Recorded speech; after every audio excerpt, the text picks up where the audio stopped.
Hello everyone, and welcome back to What You May Have Missed. Or if you're new here, welcome! Whoa, Jacer. What a surprise seeing you here. Well, let's just say this episode struck out to me for a few reasons, so I pulled some strings to be a part of this vid. Sounds good to me. Since it's your first time, why don't you start us off? Sure. Well, when the episode opens, we see Stolas on his bed with many plushies, but one sticks out above the rest. Is it just me, or does this one look like an imp crossed with Max from the Sam and Max series? Wait, didn't we play one of those games? We sure did, and we'll be playing more soon enough. Maybe we'll have to link the playlist in the description and the end card. Subtle. Never claimed to be, but that's neither here nor there.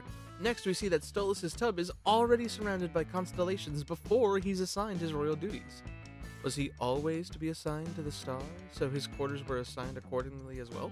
I don't know, but I love that this cute little butler imp's beauty mark looks like a monocle. Oh yeah, would you look at that? Speaking of things worth seeing, check out these amazing paintings. We get to see Stolas in his egg, a freshly hatched Stolas, little baby Stolas, and the young lad Stolas with what appears to be his plant from Season 1, Episode 2, Lululand. The artwork of these is incredible, and it looks like his, let's call him Impacts, has been with him ever since he was a hatchling. Impacts? Yeah, like Imp Max. Let's face it, Max would probably see that as a fitting name. He'd cause an impact with anyone and anything. Makes sense to me. What doesn't make sense is Paimon's arrival. I understand the Goetias have their demon forms, but do they all do this? Or is he just wanting to make an entrance with the whole dragon, ram, elephant, amalgamation thing? Yeah, but does his voice sound familiar? A little, I guess. Why? Who is it? Jonathan Freeman. Feel free to look it up. Maybe I will. Wait, he's Jafar? Like, original animated Jafar? And he played him on Broadway as well? That's right, which makes it all the better that his Imp Butler is voiced by Don Daryl Rivera, who actually played Iago in the West End cast of Aladdin. So he's the perfect right hand for Paimon. Not to mention the fact that the guy's basically VivziePop royalty at this point. Not only has he played Wacky Wally Wackford and Cletus the Cherub in Helluva Boss, but he played Travis in the Hazbin Hotel pilot and did the singing voice of Bad Luck Jack himself. Man, this guy hit the Vivzie trifecta as far as series go. Next we get to see little Stella! Why does she remind me of Princess Morbucks from Powerpuff Girls? I mean, the little hair poofs, the, brash nature. Well, the little Chupacabras are cute. They kind of remind me of Val's pet from his Instagram posts. What if one of them ran away and ended up being the one in the end of Lululand? Oh, shut up. Okay, sorry.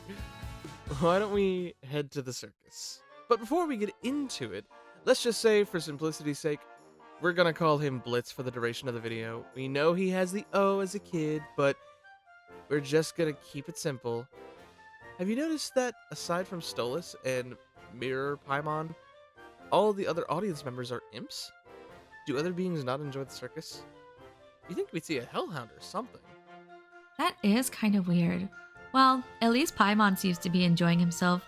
Look, he does the same happy hooting and clapping that Stolas would go on to do when he and Octavia went to the circus in Lululand.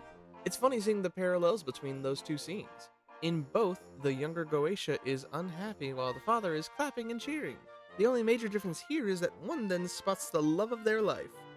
Oh, it's baby Blitz. Notice that he doesn't have the white markings on his face and hands yet. I wonder what came up to cause those to show between here and the present. Maybe it's from more things popping in his face, like his balloons. Oh, come on, he's trying. Yeah, he's trying, but man does he stink at it. I mean, one of them turns into a regular balloon. Yeah, I got that. But did you catch that the one right before it has a little face on it? I don't know if that makes the pop funnier or just sad. Nah, it's pretty funny. Damn, Chaser, you're cold. Not as cold as Cash Buxo, but we'll get to him in a moment. First, we should appreciate that Vivzie taught something to a portion of her viewers. A big portion, I'd wager. It's called laminitis.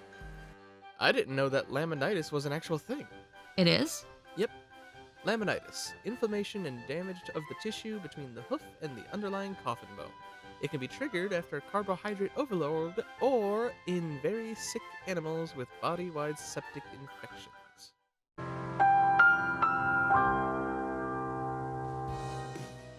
Well, it makes sense Blitz would know that. We know how much he loves horses, even at a young age. Seriously. But I guess you aren't the only one who thinks he's a subpar clown. We must be talking about his papa. Did you say his name was Cash Buxo? That's right. And guess who voices him? Who? Jonathan Freeman again! What? That's right. 2 shitty dads for the price of 1. Speaking of prices, you were right when you called him cold. I mean, it tells you something that he wants to extort a big check out to Paimon for Lil Fizz, but he'd rather have pocket change and a condom in exchange for his own son. A condom that... Is the brand name Comdom? That... I don't know what to say to that. Well, I know what to say about our little Fizz. Not exactly something you may have missed, but a little behind-the-scenes trivia. According to one of Vivzie's lead animators, at HatTeat on Twitter, Fizz's hatred for pirates is thanks to an interaction between them and Viv. They said, "Bonus fun Helluva BTS. I hate pirates. Viv thought this was so funny. Now Fizz hates pirates." That's pretty funny. And I'll be honest, it's so cute seeing these two play and laugh together.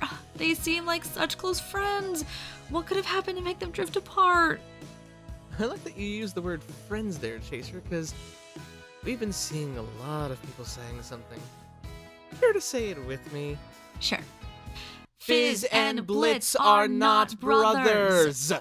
We have been seeing so many people say this because of this episode, but it's just not true. They happen to be clowns in the same circus troupe.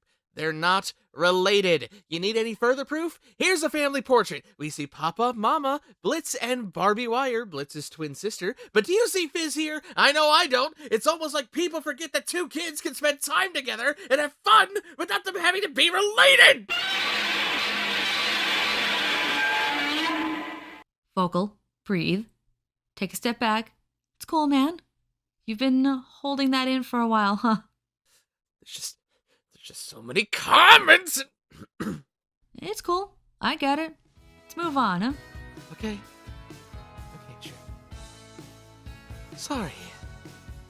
Speaking of the family stuff, and kind of further related to the whole Cash not caring about Blitz thing, did you notice when Cash guilts Blitz into helping Mama and Papa, Blitz responds by saying, "Of course I want to help Mama." Kinda tells you he'd do anything for her, but not really to help him. Knowing that, am I the only one who's even more concerned about Cash's line of, "There are scarier things"? while he has a menacing smile? I don't want to think about that right now. Fair. Let's instead talk about Stolas's boring books. While Blitz may think they're boring, I love when animators put in extra effort, like putting a little detail that would only be in for like 2 frames of a shot. When Blitz goes to throw the books about pirates and windows, in addition to the porthole myth, we see one labeled Pirates. But when Blitz goes to throw the books aside, we can see the full title is Pirates, a Windowless World. I don't know why, but I think that title is hilarious. Next, we gotta travel in time to the far-off time of part of the pilot episode. Stolas wakes up and apparently really likes his hat because the curtains on the bed have that design on them. On his head, on his bed, onward to the book he read. What? Oh, fuck it. He opens up the grimoire. We see plenty of stars and even a little horse constellation. How cute! I'll tell you what's not cute. The violent twist of Stolas' neck when he and Blitz are in bed later. Blitz is lucky Stolas is an owl. The way Paimon calls him the owl boy earlier probably means his siblings are different birds, and their necks may not be that flexible. Yeah, well, at least Stolas was having some fun there. Looks like we're back to the present shortly after Ozzy's, if not the same night. We see Stolas, and not only has he downed most of a bottle of absinthe, if not all of it, but he also seems to be prescribed happy pills. The bottle appears to read Belphegor Hard Candies, Stolas, Happy Pills.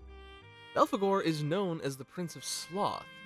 Sloth in the olden days didn't exactly mean laziness as it's known for today, but actually the lethargy that often comes hand in hand with depression. So, this actually makes way too much sense. Oof. Here's the Hellstagram pics. These are really well done. They look like they would be actual Instagram posts. They aren't, but if you want to see some real Insta posts, the Helluva boss characters do have accounts. Wait, Vocal, is that right? Yeah, and there's another instance of crossover to them as well, like Blitz's horse names earlier. Like Stapler and Biscuit Queen. On his Instagram, he has a totally real horse that he is constantly trying to come up with names for. And I've got a list of all of them right here. Stapler's even one of them. Go ahead, Chaser, give it a read. Oh god. Let's see. Wow, Stapler is one of the actual names.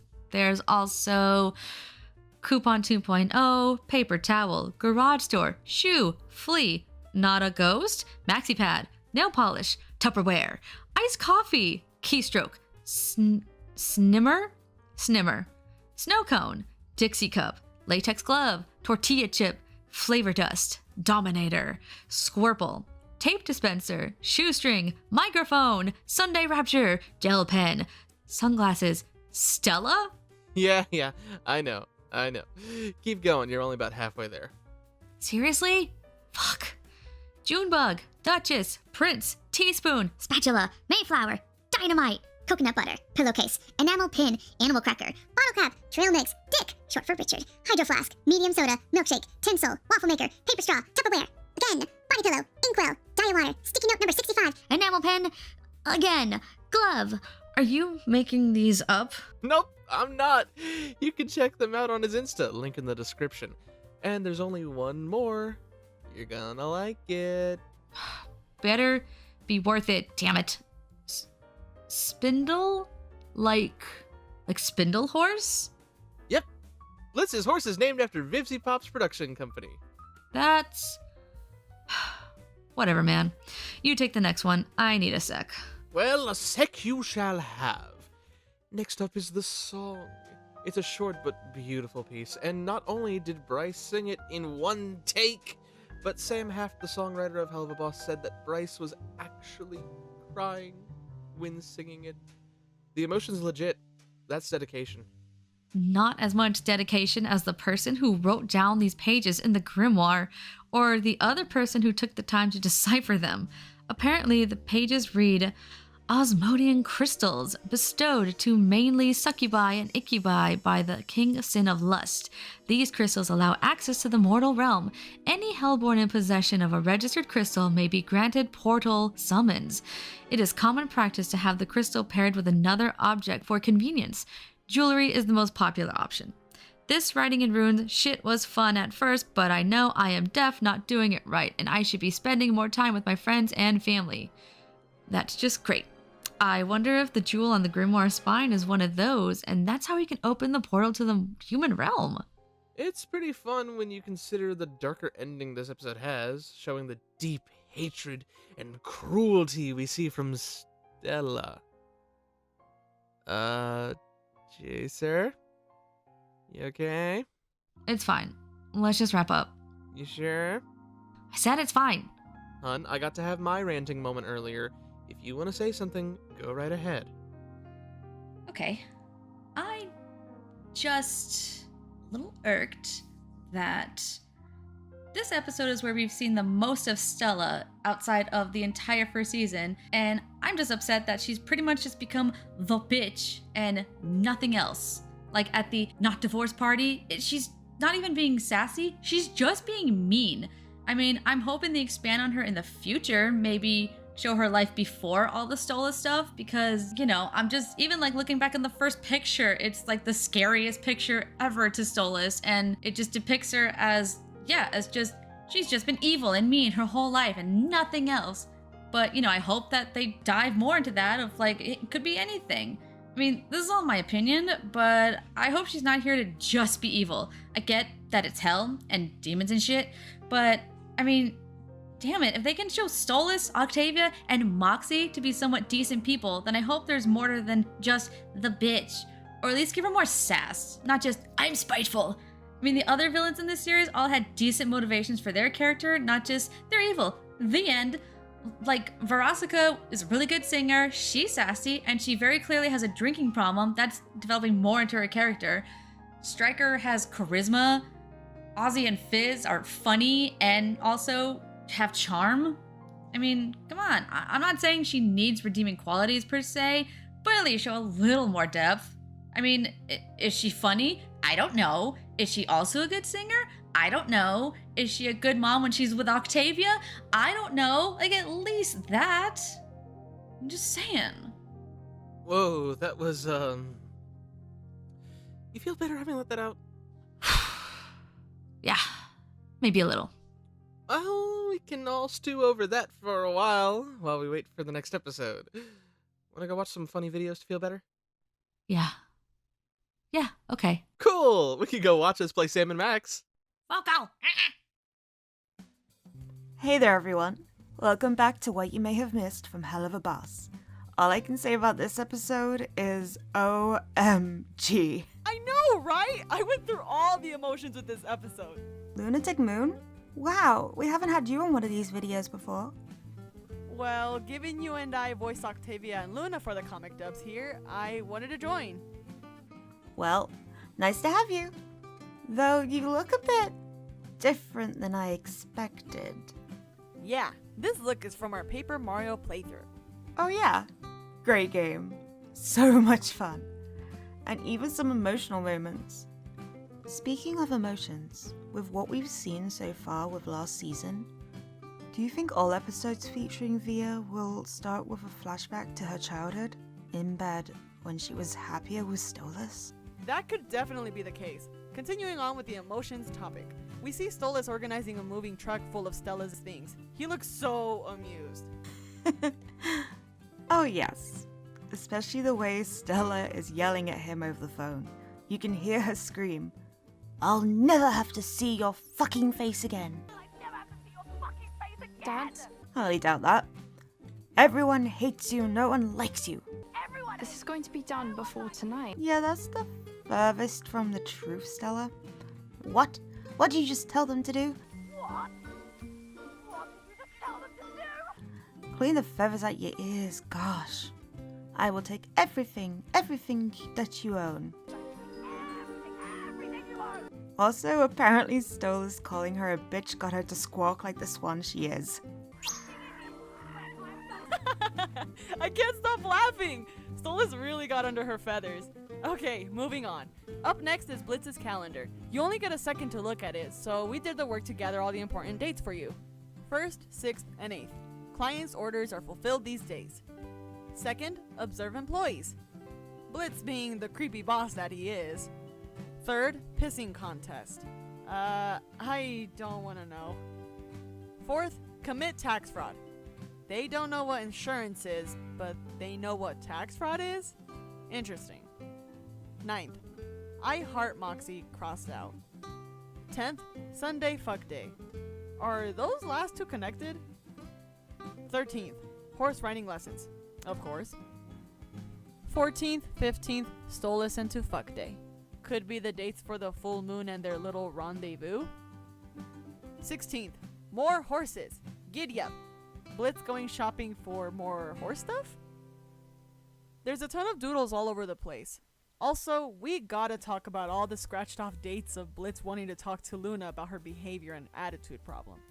Yeah. 6 times the charm for that one.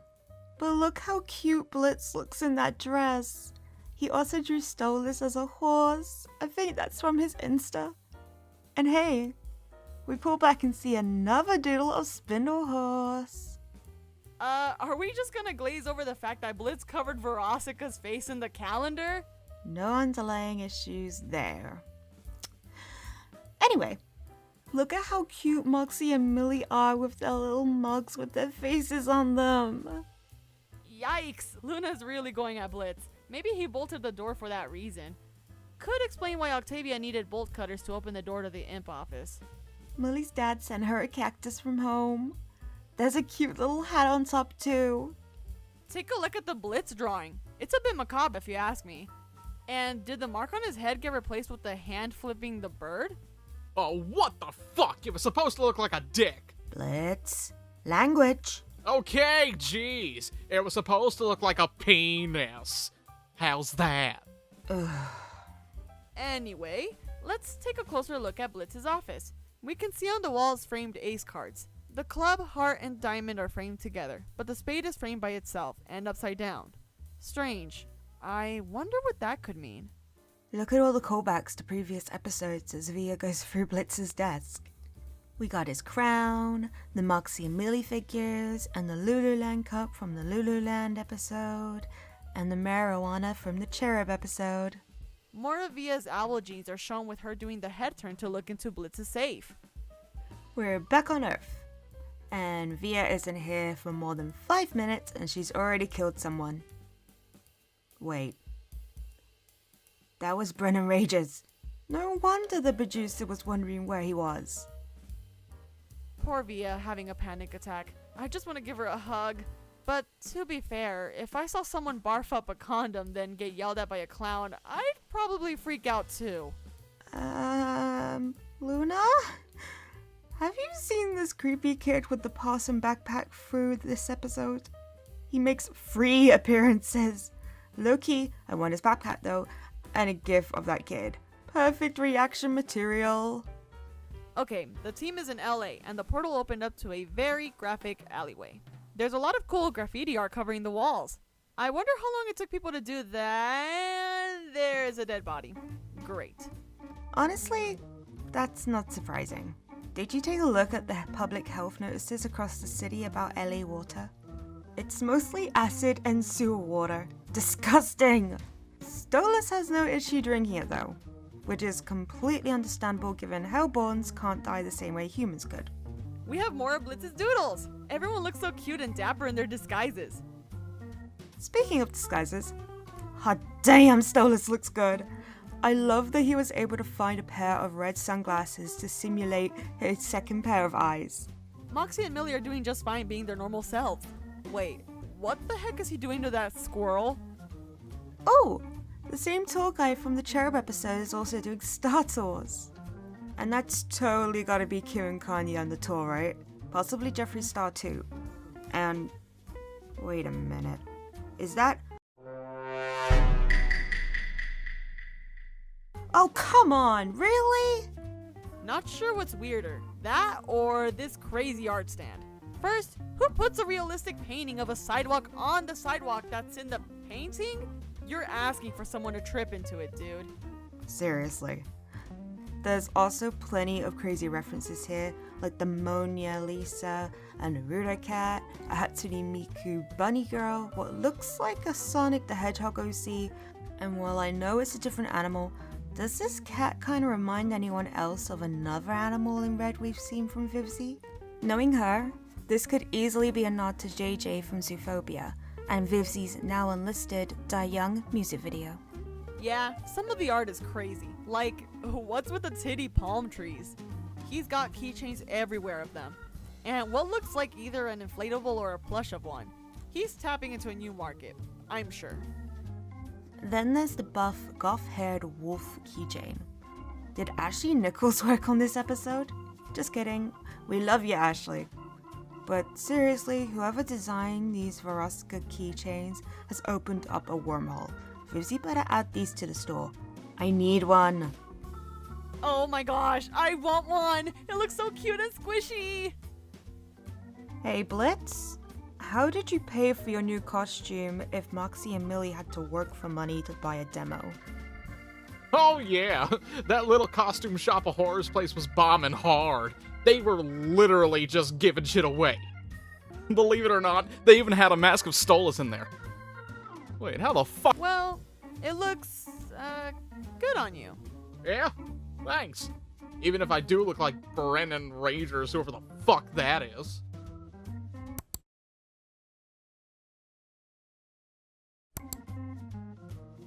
Moving on.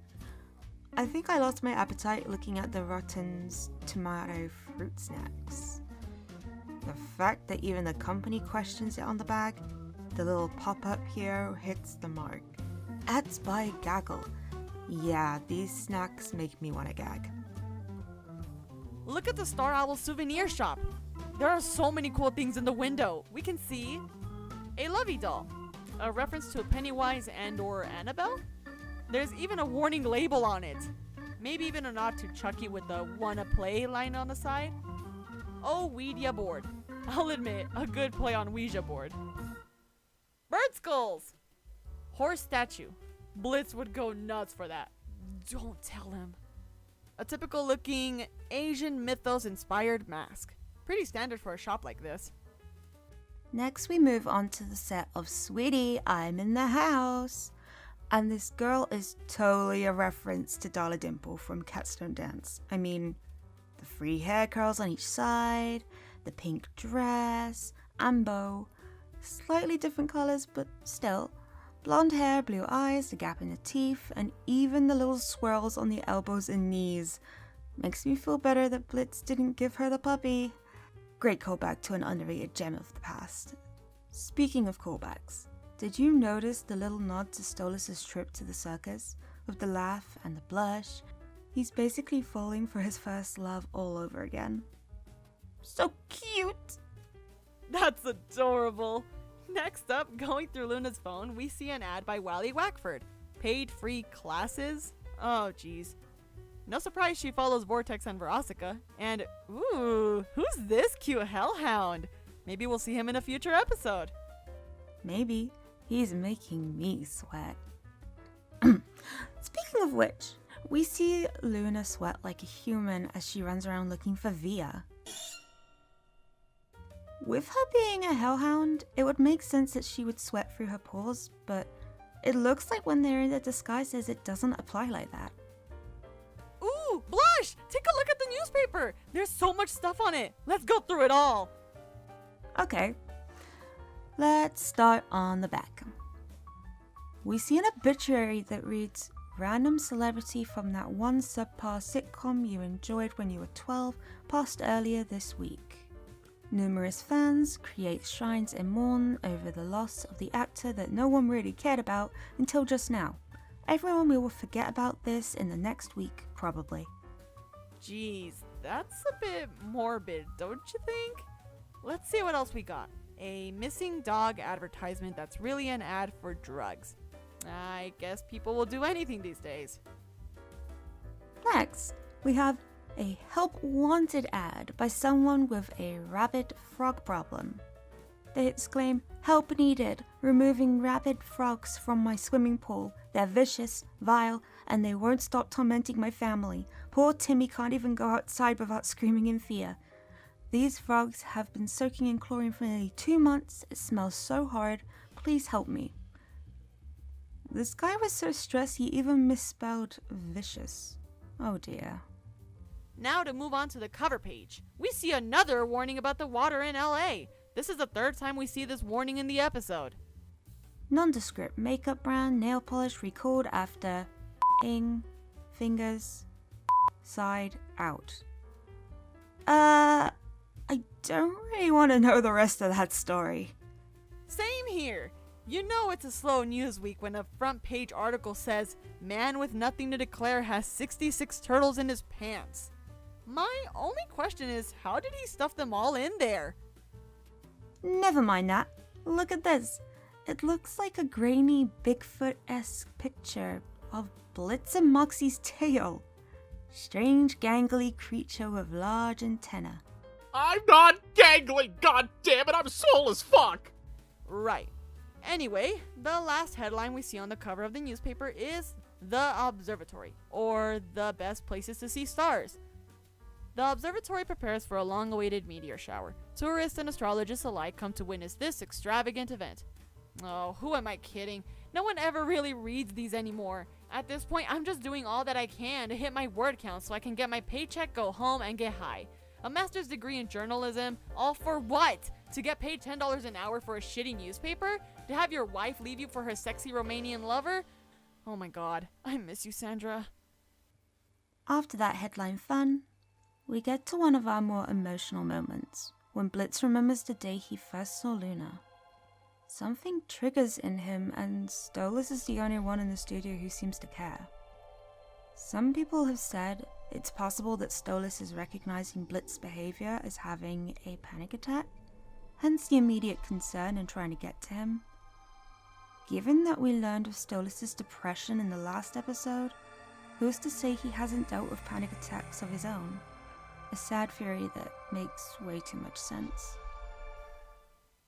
And it looks like Blitz isn't the only one wearing a hairpiece. Check out the actress of the mom. She kind of reminds me of Pickles, the mom from that show, The Oblongs. Anyone else remember that show? Next we have Stolas throwing his bottle of LA water at the director, and he immediately starts suffering from burns. What's in that water? Why didn't anyone warn us? Wait. Oh yeah. That makes sense. Here's a blink and you'll miss it moment. Just after the producer falls onto the teleprompter, a binary code is shown before it reads, "Let it burn." After some conversion, the binary code reads, "Did you actually translate this, nerd?" Speaking of hidden messages, I love these audience prompters. Sure, the laugh and "aw" sign are obvious, but it took me a second watch through to catch the "oh shit" and "panic" signs. Totally a blink and you'll miss it situation. Hey, Blush, want to hear a cool fact about birds? Sure? Birds fluff their feathers when they're feeling anxious, angry, or even excited. Okay. Well, take a look here. Stolas' chest is fluffed out when staring up at Blitz. He's definitely excited here. Hi folks, Editor Chameleon here. Just wanted to pop in for a quick second because I noticed another little thing in the background as I was getting these clips and scenes for this video. Quick warning, this is clearly supposed to be some sort of background gag as the show has, but it is a bit dark, to the point that it could be triggering some folks. If you would like to avoid it, please go ahead to this timestamp, and we will see you then. If you want to keep watching, proceed with caution. Let's go through. While Blitz is going through his never-ending joke routine, we notice this girl who is so beyond done with his shit that she constructs a, I'll just say it, she constructs a noose. Yeah, so there we go. And, well, we cut to Blitz and then cut back to her, and she's using it.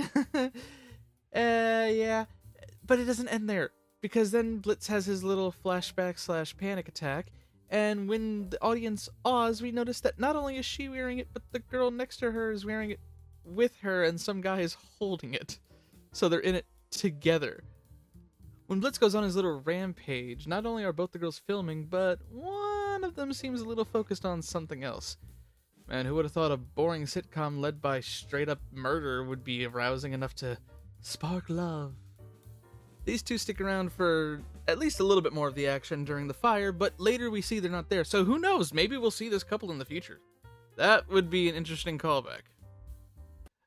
Also, this woman's tits are just on fire. Just saying, just her tits. That's it. Okay, back to our regularly scheduled program.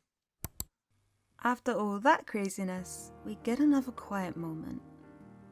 In the first time we can canonically see Luna and Octavia interact, they have a rather nice heart-to-heart. They relate to each other in ways they probably didn't think of before. Luna seriously comes in with a true big sister moment here. We know this isn't something you'd miss, we just wanted to talk about it, because it's such a nice scene. The animation and the expressions, the beautiful moonlight, the moment of them knowing they aren't alone with how they're feeling. I won't lie, when I first saw this, I was so happy they had their hug. Last on our list today is Millie and Blitz's text. Normally, we wouldn't think twice about what these two say to each other, but Millie, you naughty girl, you. Sending pictures of that gag and asking Blitz if he thinks Moxie would like it? No wonder he knows about your pegging sessions. She can invite me over anytime. What? What? What? Anyway, that's all we have for you today. Thanks for joining us, Luna. Happy to be here. Looking forward to the next episode and the next Paper Mario stream. Alright, don't push it. We'll see you next time. Bye! Hello, everyone, and welcome back to another What You May Have Missed. Today, we're going to be diving into Season 2, Episode 3 of Helluva Boss, Exes and Ooos. I'm so excited to do another one of these. What about you, Carissa? Oh, heck yes. There are so many moments from this episode I'm just itching to get into. So let's get into it. Our first moment is a callback to the previous episode where we see Moxie and Millie's mugs with their respective faces on them. Only, hers looks like it's been through quite a bit. The whole thing is taped up. I'm surprised she was able to fix it after she smashed it last episode. Honestly, Millie probably goes through a lot at work. Hell, or even in her personal life. For instance, bumping into her ex, we'll get to him later, brings out her mildly irritated side. She must be irritated a lot because they installed a human standee with targets on his head, chest, and right on the crotch. They bring that up with a nut button? Why am I not surprised that Blitz has a nut button? Well, who hasn't had a bad day, am I right? I sure could have used that standee a couple times in my life. But anyway, let's look at the whiteboard in the meeting room. It looks to be an idea graph for Blitz's OCs. Let's see here. Sunbeam is a trans lesbian, a top, and an asshole who's in love with breakfast. Blue Cheese is also trans, gay, and a top. Bongwater is trans, a bottom. Blue Cheese is side hoe, and is also a D-Vax. Kaboom is bisexual, versatile, and has had a one-night stand with every other horse on the graph. King Slut is also bisexual and versatile, in an open relationship with Blue Cheese, though judging by the board, maybe they shouldn't be. Slime is a bottom, doesn't like labels, has a mutual pining for King Slut. They've hooked up a few times. And Breakfast is a lesbian bottom who's in love with Sunbeam. Geez, that's some chart. Blitz put a lot of thought into each horse. And clearly he doesn't want anyone stealing them either. I also think he doesn't want anyone getting his research. He's got tons of it. You mean his porn collection? What are you talking about? It's not... Oh. Oh my. Well, I guess that would explain the string of condoms, too. You never know when you're gonna need them. Such a shame that most of my, research was blown out of the goddamn hole in my office! I still blame Moxie for that. Uh-huh. Anyway, on the helicopter ride to Greed, we get to see quite a bit. Also, it's worth mentioning that the rings have elevators for transporting vehicles, not just denizens. We're starting off with Lululand. Damn, it's still under construction. I wonder if we'll ever get to see it brought back to its, is glory even the right word to use here? Yeah, I don't know. But, take a look at the Imp Goons carrying the Mammon bags. 2 of them have the actual logo on it, and one just says Mammon logo. Fun fact, Caden Westbrook, one of the artists for the episode, literally tweeted out, "I'm crying. When I boarded this sequence, I wrote Mammon logo as a placeholder because I was waiting on the design, and they kept it?" Seems like they were just as caught off as we were with this. Looks like we're getting into mafia territory with some of these guys. Look at this imp getting stabbed and shot repeatedly. Stop! He's already dead. What? No, that's crazy. What are you talking about? They're just having some good, clean fun. After all, the town that Moxie's from is called not a mafia town. There's no mafia here. We're mafia free. Let's be honest. Seeing that we're in Greed, it kind of makes sense that we'd see a lot of mafia characteristics. Especially with how one of our newest characters enters the story. Yeah, Crimson. That guy gives me the heebie-jeebies. Not just him, though. Take a look at his house. His walls are covered in trophies. We have imp horns, shark jaws, succubus wings in their tails. And it honestly wouldn't surprise me if some of these were hellhound collars, too. Also, take a look at the wallpaper. It's giving off sleeping with the fishes vibes. Right? Also, this picture is clearly a nod to The Godfather. I mean... You can't tell me it doesn't look like Marlon Brando. But then we see the family portrait. Oh, it's our first time seeing adorable little Moxie, and his mom is so pretty. Our next moment is a callback to the movie Titanic. We see Moxie wearing the heart of the ocean while Chaz paints him like one of his French girls. But we also see that he makes sure to add the note that Moxie has a smaller dick than his. God, Chaz is an ass! Speaking of him being an ass, if he wasn't such a jerk and left Moxie behind, he never would have met Blitz in prison. So in that sense, life finds a way to bring you to the right situation in life. I also find it very cute and warming that Blitz hired a babysitter for Luna. Being her age, she clearly doesn't need one, but he is a first-time dad and wants to get back to her. You know, I heard someone had a cute little theory that Millie may have been the babysitter for Luna when Blitz got locked up. So when Blitz and Moxie broke out of jail and headed back to Blitz's place, that was how Moxie and Millie first met. That's so cute. It would explain why Millie seemed a bit closer with Luna than Moxie, willing to put up with her attitude a bit more. Maybe they bonded over multiple babysitting nights. At least Blitz didn't just leave Luna scared and alone when he got locked up. Yeah, he's a good dad. Crimson, on the other hand, is probably one of the worst in the series so far. At least Moxie's mom seemed like a nice woman, treating him kindly and all. Rare to see in hell. And you know, some people have said that going by her attire, she may have been a Wrathring imp. That certainly would explain this line from the Harvest Moon episode. I was born here too. I have some fight in me. Either way, his dad's an ass. Without a doubt. The things he had Moxie do as a child is absolutely horrendous. Trying to make him shoot a live target for practice and forcibly pushing him to draw an unknown imp. He clearly didn't want to do any of that, and neither did his mother. By the way, it's not his mother that he's pushing into the water either. Her tails and horns are different. The most heartbreaking moment here is when the audience realizes that Crimson had his own wife murdered just so he could send a message to his own son. Fuck Crimson. Wait, what was that? Oh, no, not not you, hon. Moxie's asshole of a dad. Oh, right. Jerk face. Speaking of jerks, let's talk about Chaz, the ex-boyfriend of Millie and Moxie. Oh my gosh. After we get one of the greatest meme faces to come from this episode, Moxie heads to his bedroom, and the walls are just covered in portraits of Chaz. Ego much? I think we can all agree with Moxie when he says, Fucking why? It makes sense when we see multiple signs of him having a big dick, as he proclaimed very proudly earlier. I got a big dick. Except for one that says big dicks with an S. I wonder if that's a nod to the fact that male sharks have two claspers that they use in the mating process.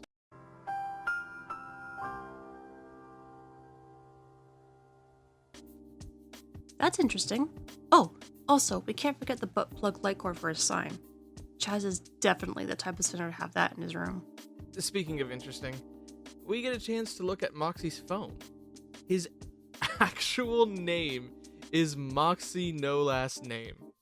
That is so fucking funny. I thought that was just a one-off gag when the priest says it later. To you, Chaswick Thurman, take Moxie no last name. But let's also take a look at the photos. We see a few callbacks to previous episodes. We see them in their cat costumes in Cherub and on their date to Ozzy's. But we also get to see them going to see Phantom of the Opera and, oh, their wedding photo. They are such a perfect couple. I want her dress. Oh, it's so beautiful. And I bet Moxie's friends Randall, Oliver, and Steve are there at the wedding. Moving on, after Blitz and Chaz's sexcapade, we see multiple condom wrappers strewn around the room. I wonder if Chaz is a quick shot as much as he is bad in bed. But worth noting here is the condoms they were using are the same condoms that we see in Circus when Paimon offers Cash the wadded up $5 bill to buy Blitz for the day. Take a look at Chaz's car. His license plate says HGECOK.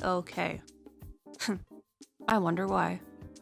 The eviction note says, "Listen, you asshole. Leave the fucking house by the 6th of this month or we will kill you, and we do not care about your huge cock. Fuck you. Finally, his master plan could possibly be a South Park reference. You see, phase 1, collect underpants. Phase 2, phase 3, profit. Speaking of references, Moxie's mouth tape with the smile on it could possibly be a callback to Invader Zim Enter the Florpus, a Netflix movie starring Moxie himself, Richard Horvitz, as the Invader Zim! Then, as the wedding starts, the chairs are filled with toys. The two sharks sitting in the front row don't seem to mind it, though. One even smiles. Another reference worth noting here is people have noted that Crimson making Moxie nod his head in agreement to the wedding seems familiar. A lot of people actually point it towards the movie of Beetlejuice, in which Beetlejuice and Lydia's wedding, Lydia clearly disagrees, Beetlejuice covers her mouth and literally speaks for her. Oh, she's a little bit nervous. Maybe I should answer for her, okay? I'm Lydia Dietz and I'm of sound mind. The man next to me is the one I want. You asked me, I'm answering. Yes, I love that man of mine. This being a possible reference actually makes way too much sense, because Elder Jaws the Priest is played by Abe Goldfarb, who has done a little bit of voice work here and there, but also just so happened to be in the original cast for Beetlejuice the Broadway show, as quite a few roles. He was in the ensemble, he was a mover, a neighbor, he was an understudy for Beetlejuice, who we know has made an appearance in the show already, Mr. Alex Brightman, aka Fizzerali, Charles understudy, Maxie Dean's understudy, Adam's understudy, Otho's understudy, and he was the replacement for the census taker. Man, this guy's got a lot of pull in the Beetlejuice community, clearly. We're back in Chaz's car and we see Blitz cycle through various radio stations. The Mammon channel is playing Lululand. Station 69 is playing Vacated Bone Town. Very fitting. Got Lusty Tunes, Station 66.6, and Station 80.085. Smells boobs. That's fucking hilarious. Yeah, it's funny. Finally, the last station that Blitz chooses is Wrath's #1 Fuck You Up hits, and honestly, it's the perfect station for Millie's badass moment for rescuing Moxie. How does Blitz know what Shrek is, though? Not sure, actually. But Millie is giving no fucks of how she's going about to rescue Moxie. That's true love right there. Damn, you even see her make sushi with one of the shark goons. I think that was a good indicator for the priest to say, nope, I'm out. Fuck this. I would not want to get in the way of that either, that's for sure. I know you don't miss it in the episode, but when Millie says, "This ass is mine," and smacks Moxie, it makes me laugh every time. But speaking of ass, take a look at Blitz's boxers. They have little horses on them. So cute. One more note to add is that we get to see Luna in this episode, but she has no verbal lines. That's a first. In every other episode that we've seen Luna, her voice actress has at least one line. Even in Ozzy's, where she doesn't outright speak, but her phone has the voice message from her. Crimson took what Blitz was saying to heart to check out Chaz's car. I mean, the stare he gives Chaz as the helicopter flies away sends chills down my spine. That got more when we see that he killed Chaz and now has another trophy on his walls. He's definitely dead. They even put a memorial for him at the end of the credits. R.I.P. Chaz. So sad. Anyway, this is definitely not the last time we see Crimson. Definitely not. Alright, I'm sure I speak for everyone when I say that Crimson's death stare in this episode is amazing. Like, you do not want to fuck with this guy, because you know he will end you if you see these eyes. The head storyboard artist actually took to Twitter saying, "I drew Grim with narrowed, squinted, angry eyes for the rest of my boards. And then, for this moment, it didn't hit as hard to have him squint, and once again. So, I thought it'd be scarier to have them wide open." Yeah! Yeah, you hit that nail right on the head there, buddy. Good job, though. It's incredible. It's amazing. That's for sure. Yeah, he's one messed up villain in this series. Kind of reminds me of the one that you played in one of our more recent comic dubs. I'll have to remember to put a link to that in the end card. Unfortunately, that is all the time that we have for today. We hope you enjoyed this What You May Have Missed. Let us know in the comments below what you thought of the episode. Thank you all so much for watching. We'll catch you next time. Is anyone gonna fix the fucking hole in my office? Carissa, let's get out of here. Right behind you. Hey, get your sexy asses back here! Damn it. Moxie, find a way to fix this! I'm getting me a vocal Rissa sandwich if it kills me. Hello everyone and welcome back to another What You May Have Missed. Today we're here for episode 4 of season 2, Western Energy. And it's so exciting to do these again. How about you, Chaser? Oh, hell yes. Pun intended. This episode was fantastic. I'm so excited to be back as well. We're glad to have you back. Why don't you start off first? Letting you go first after this episode seems very fitting after all. Oh yes, quite. Anyway, when the episode opens up, we see that Stella, Stolas, and Andraelphus are having their meeting at Rich's Cup, where the poor pour for you. Very fitting for royals to go somewhere to have high tea. Yes, very quaint. However, Stella's bleeped curse was not. If you turn on the subtitles, you can see just what she said to Stolas. Yeesh. Yeesh, indeed. Take a look at Stolas' phone, though. The notification of a meeting at Ozzy's was in 3 days. I'm afraid he'll have to reschedule that after what happened later in the episode. But on a lighter note, look at his screensaver! That's such a precious photo of him and little Via! That is cute. But you know what's even cuter? This tiny imp! Look at him sitting in this purse! The fans have gone nuts with these two, but people may not know that these are actually Hellsonas of crew members. The imp is the imp Sona of Sky Henwood, while the other Hellsona belongs to Sam Miller, who are animation and art directors of the show, respectively. As we see Stolas trying to evade his assassination, we can see Stryker's wanted posters all over the place. Authorities would prefer him to be dead, and I couldn't agree more. How am I kidding? He's so fucking hot! I felt so bad for Luna in this episode. Just look at her. She doesn't like going to the vet one bit, just like real hounds. I wouldn't want to go either if the vet was going to give me that needle. Right? Yikes. Moving on. Look at Blitz's car charm for his rear view mirror! This is such a cute horse. Fuck, do I love horses! Right. Pulling up to the hospital, we can see that there's a handicap parking spot that has an imp in a wheelchair. Also, the hospital's name is St. Anne's. Gotta love a good visual pun. I wonder who Chuck is, cause he really needs a kidney. Don't worry though, it's totally not a scam. Sure.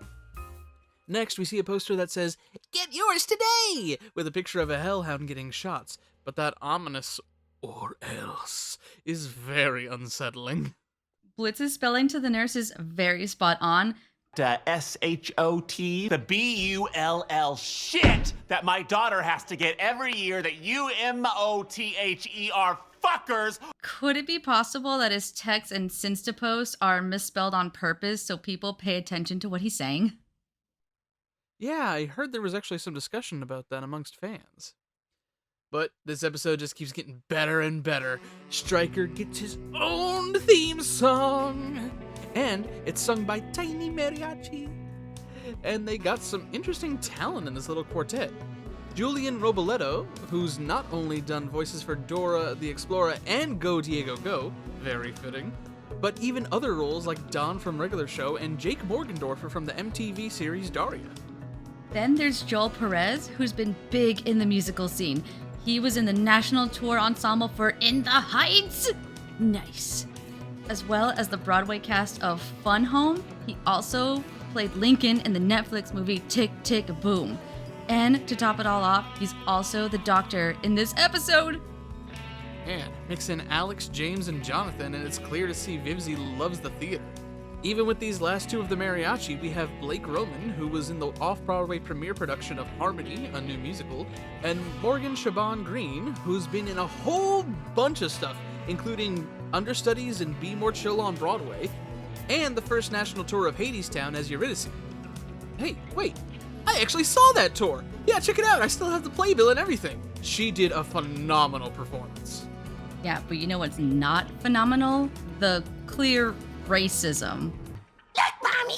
They let fire toads in here! It's not polite to call them that to their face, honey. Wait until we're in the car. Fire toads? Was that a slur against imps?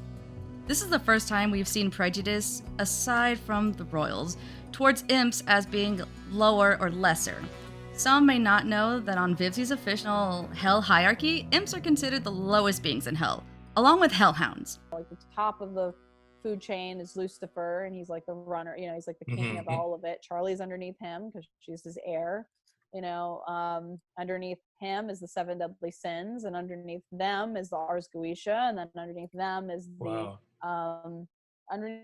is the like sinning class. I feel they're not quite they're like beneath all of these, or no, the overlords. The overlords are underneath them. Then underneath the overlords are the regular sinner class, and then underneath them is the some of like the succubus and the incubus and some of the other demon classes in hell. And then on pretty the low bottom is like imps and hellhounds are like kind of the bottom of this society, which is why Helluva is about the imps, because it's basically like the working class of this entire society, and they have all these other classes above them. Like even the sinning class is technically above them, and they have to work the retail jobs or like the whatever job in the sinner's world. They're the middle to lower class. Yeah, exactly. Also, filthy Rathian? Damn, she a racist. See you next Tuesday is one of the few swears that are censored in the series, and this is the second of 3 times in this episode. I can say it again if you like. No! Fine, jeez. I'm just gonna go back to drawing horses then. You see you next Tuesdays. Whilst Millie and Moxie are on their way to find Stryker, they stop at a gas station to ask locals some questions and fill up the van. Moxie is seen taking care of the ruffians without breaking a sweat, especially the imp who claimed Moxie was wearing the same hat. We can clearly see he isn't. Dude needs to chill. Also, look at that drawing of Stryker. Blitz definitely drew this. So, as of this current episode, we've seen a total of 6 different heavenly weapons or tools. The rifle and the revolver from the Harvest Moon Festival. And from this current episode, we have the Blessed Rope, the dagger/knife that he uses on Stolas, and the 2 pistols at the beginning of the episode that are different from the first one. Trust me, I checked. It does raise the question, though. Where is he getting these? How is he getting these? Did he possibly swipe them from an exterminator who came down one year? Or maybe the cherubs are actually selling them as a black market item since they can't go back to heaven. What do you guys think? Let us know in the comments below, and while you're at it, why don't you give this video a like and maybe subscribe and ring the bell if you haven't already. Speaking of Stryker, I was so excited to see how he's now voiced by Edward Bosco. So incredibly talented. Norman Reedus did amazingly, but it's understandable that sometimes you can't come back to projects. Ed filled the role with his own style, and it works really well. I mean, just look at his statue in his lair. I mean, what? Did you notice Stryker's phone? It's a flip phone. Everyone else has smartphones, or phones with touchscreens at least, and yet he doesn't. It's possibly this is a burner phone given his profession. Aw, look at the cute little horseshoe charm. Whoa, there goes that third. Anyway, we're back to the doctor, and look at all these posters. We have a "Don't do this," though we can't quite make out what the image is telling us not to do. A "How do you feels" poster, and "Look at your life. Who is that dog?" Somewhat inspirational, I guess. Or maybe that one's just a joke at dogs getting confused at their own reflection. Something more heartwarming, let's talk about the instant switch in demeanor with Stolas when Stryker talks about Via. Don't you dare breathe a word about my daughter. I swear, If you go near her, I will destroy you. The instant anger and threat in his voice. You don't mess with someone's child. He doesn't care about himself or the things Stryker has done to him. He only cares about Via in that moment. I'm positive he'd endure anything to protect her. Oh, I agree with you on that, Chaser. If we thought Demon Stolas was crazy in the Truth Seekers episode, Lord help us if anything happens to Via. During the fight sequence between Eminem and Stryker, we hear What You Thinking About, which was written by Andrew R. Butler and Silverhound, the artist behind Addict. It was first performed by Andrew, and then it switches to Lalila at 14:18 in the video. Lalila is a singer who does covers of songs from video games, Vocaloids, and a whole lot more, so it totally makes sense that they'd give her kind of a J-poppy feel to it. That's really cool. That fight sequence was insane. And poor Stolas. At the hospital, we can see channel 666 broadcasting live as Stolas is rushed to the hospital. But the logo on their van says Infernal News Station. Could each ring have its own branch of news outlets that broadcast all over hell for 666? Possibly. Aw, poor Luna. She's wearing the cone of shame. I do not like the cone of shame. But hey, at least she got a little treat. And, oh, poor Blitz getting trampled by the doctors. Could the masks the doctors wear be a correlation to real plague doctors that worked during the Middle Ages? Something to think about. Also, I know it's been discussed a lot on Twitter already since the episode came out, but oh my god, Brandon Rogers really sells the emotion in this final moment here. Chills. Stolas got what? Ow. He can get hurt? After all that kerfuffle, Stolas is seen lying in his hospital bed surrounded by plants. Very fitting, as they have given him comfort since he was a child. The texting between him and Blitz is very hard to read. Not that it's blurry, but just how cold Blitz is with his messaging. It seems the conversation we see is the aftermath after Ozzy's. Yeah, it's a whole lot here, but to save everyone from having to read it, let's just go ahead and go through the messages we have here. I'm sorry if anything I said or did may have offended you tonight. It's whatevs. Next time you come over, maybe we can talk about what happened at Ozzy's. Why? I'm sorry, never mind. It's not a big deal. I was just worried about you. You seemed very upset and you took off so fast. But maybe I read too much into that. I'm glad if that's not the case. I wasn't upset either. I just wanted to make sure you weren't, and obviously you can handle any stupid joke a clown can make. Osmodius can be very invasive in his humor, but I thought it was pretty funny myself. What he said about me, at least. I enjoy being the subject of jest. Maybe you can say mean things to me next time you come over, if you want. Sure. And then, after the Star Seekers episode... Thanks for helping me with Via today. You were great in that human show. No problem. Are you coming over tonight with the book? Like always. If you don't feel like coming, that's okay. I'm sure I can do without it for 1 month, smiley face. Okay. Do you plan to visit tomorrow? I know you've been busy and working hard. Maybe if you'd prefer, we can skip the bedroom and just relax, maybe? I'm sure you need a break. Whatever you want. It's your night. If you're not up for it or too tired, that is perfectly fine, no pressure. I don't have anything with the grimoire until next month. Maybe. Maybe instead of our usual arrangement on the full moon, we could properly catch up this week? Maybe Monday? I might be busy. I wouldn't want to bother you. You can always drop off the book on the full moon, and I can leave it for you if you're too tired to do anything. But I would like to see you. Okay. Get better soon. Thank you, Blitz. That means a lot. I might be here a while if you ever want to visit. And after all that, Blitz has to leave Stolas on red. The petals on the flower falling around him may correlate to Beauty and the Beast with the enchanted rose, possibly showing that his time is running out of finding true love. Or possibly even a signification of the old he loves me not. But it could also be something entirely different that we don't know. But either way, it is a very impactful moment, and it is a hard-hitting end to this already crazy episode.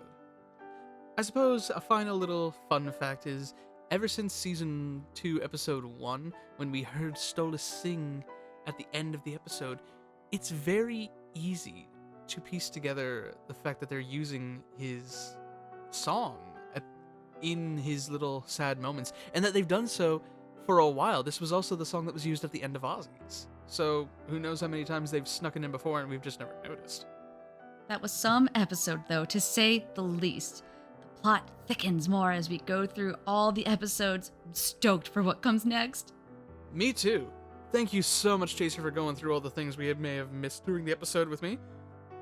We hope you all enjoyed it as well. So, can I swear more now that those assholes are gone?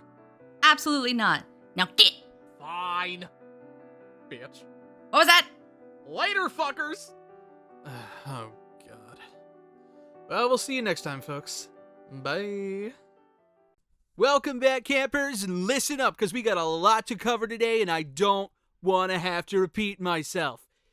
We got a lot going on, from Blitz going to work to Moxie acting like a total jerk. Not cool, dude. Searching for lost sisters, finding your place in the world. Who's gonna wow the crowd and whose dreams will get plowed? Find out today on the next What You May Have Missed from Helluva Boss.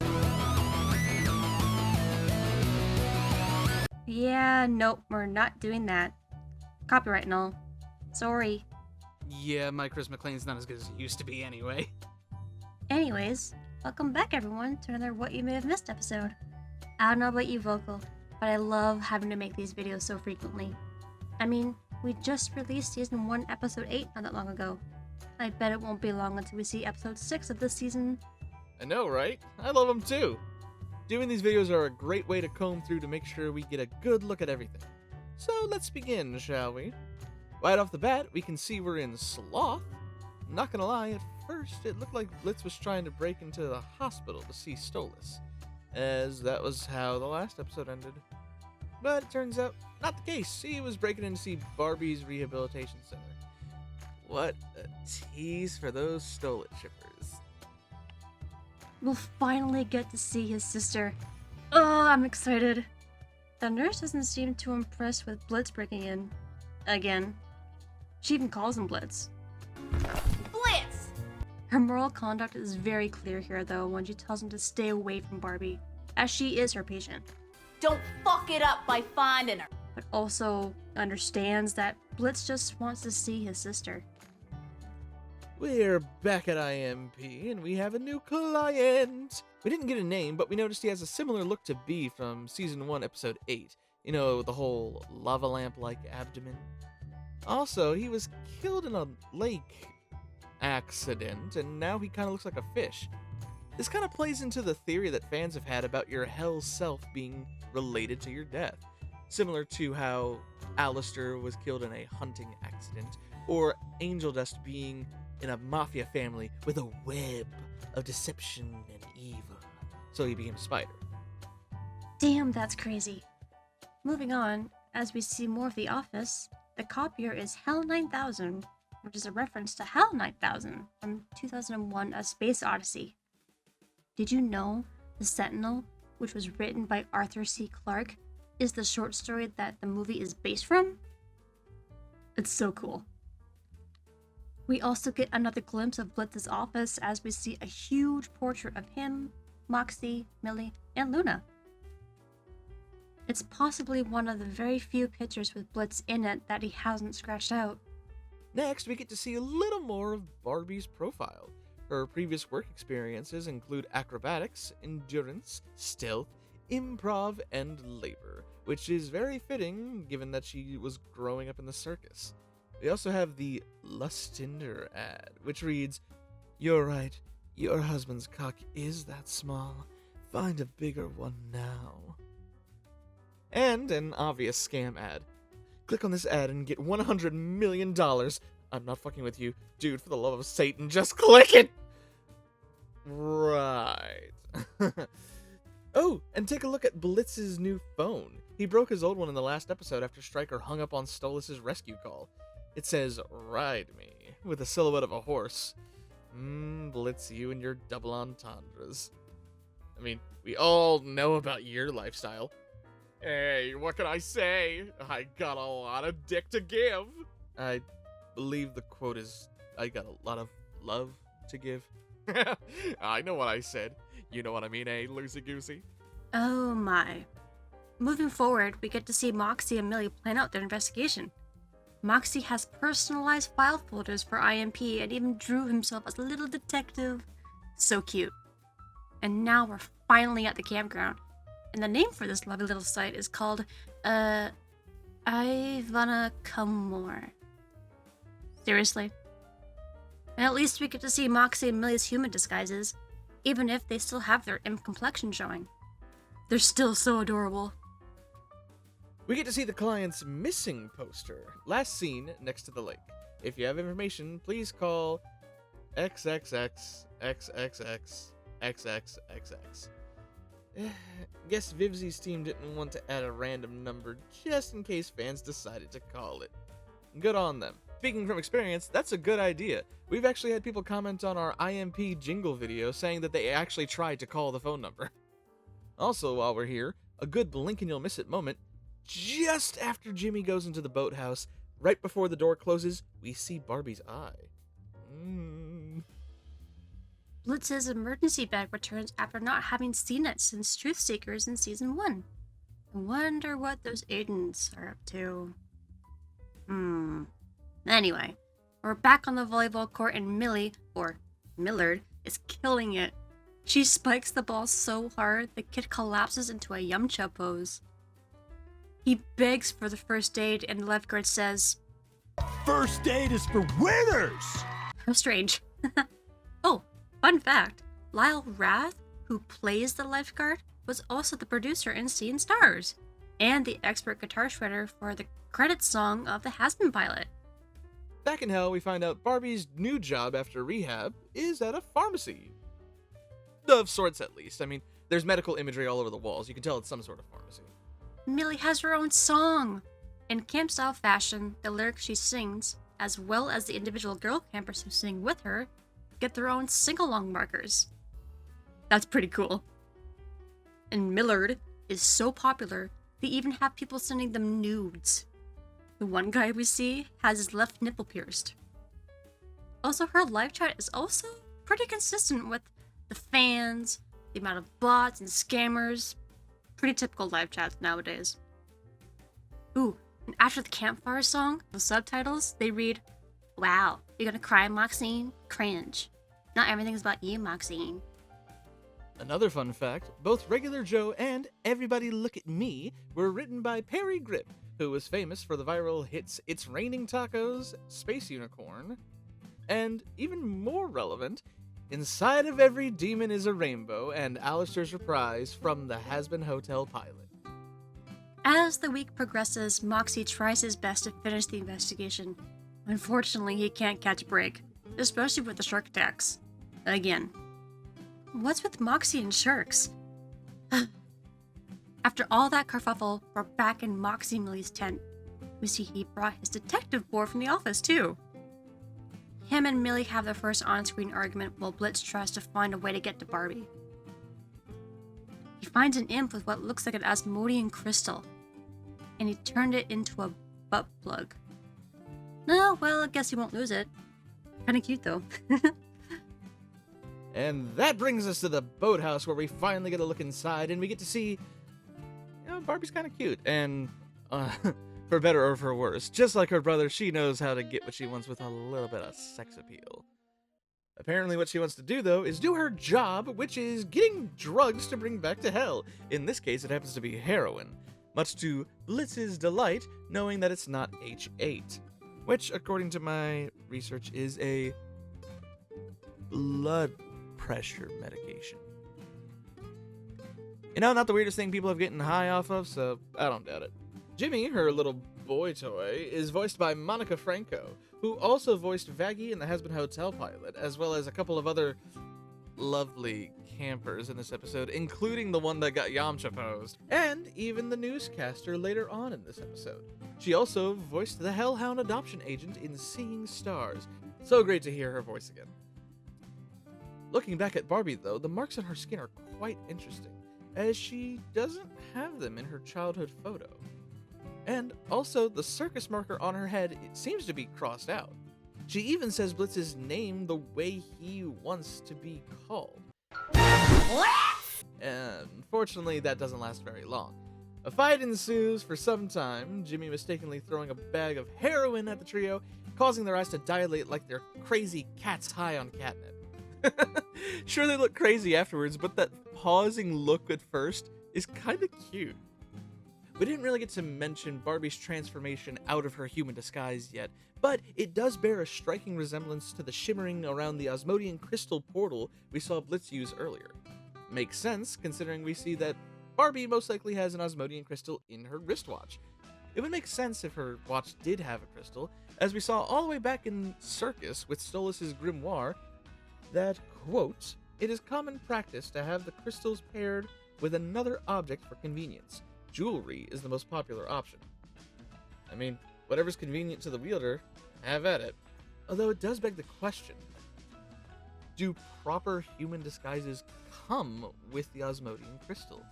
If it's called an Osmodian crystal, do you have to get one directly from Ozzy?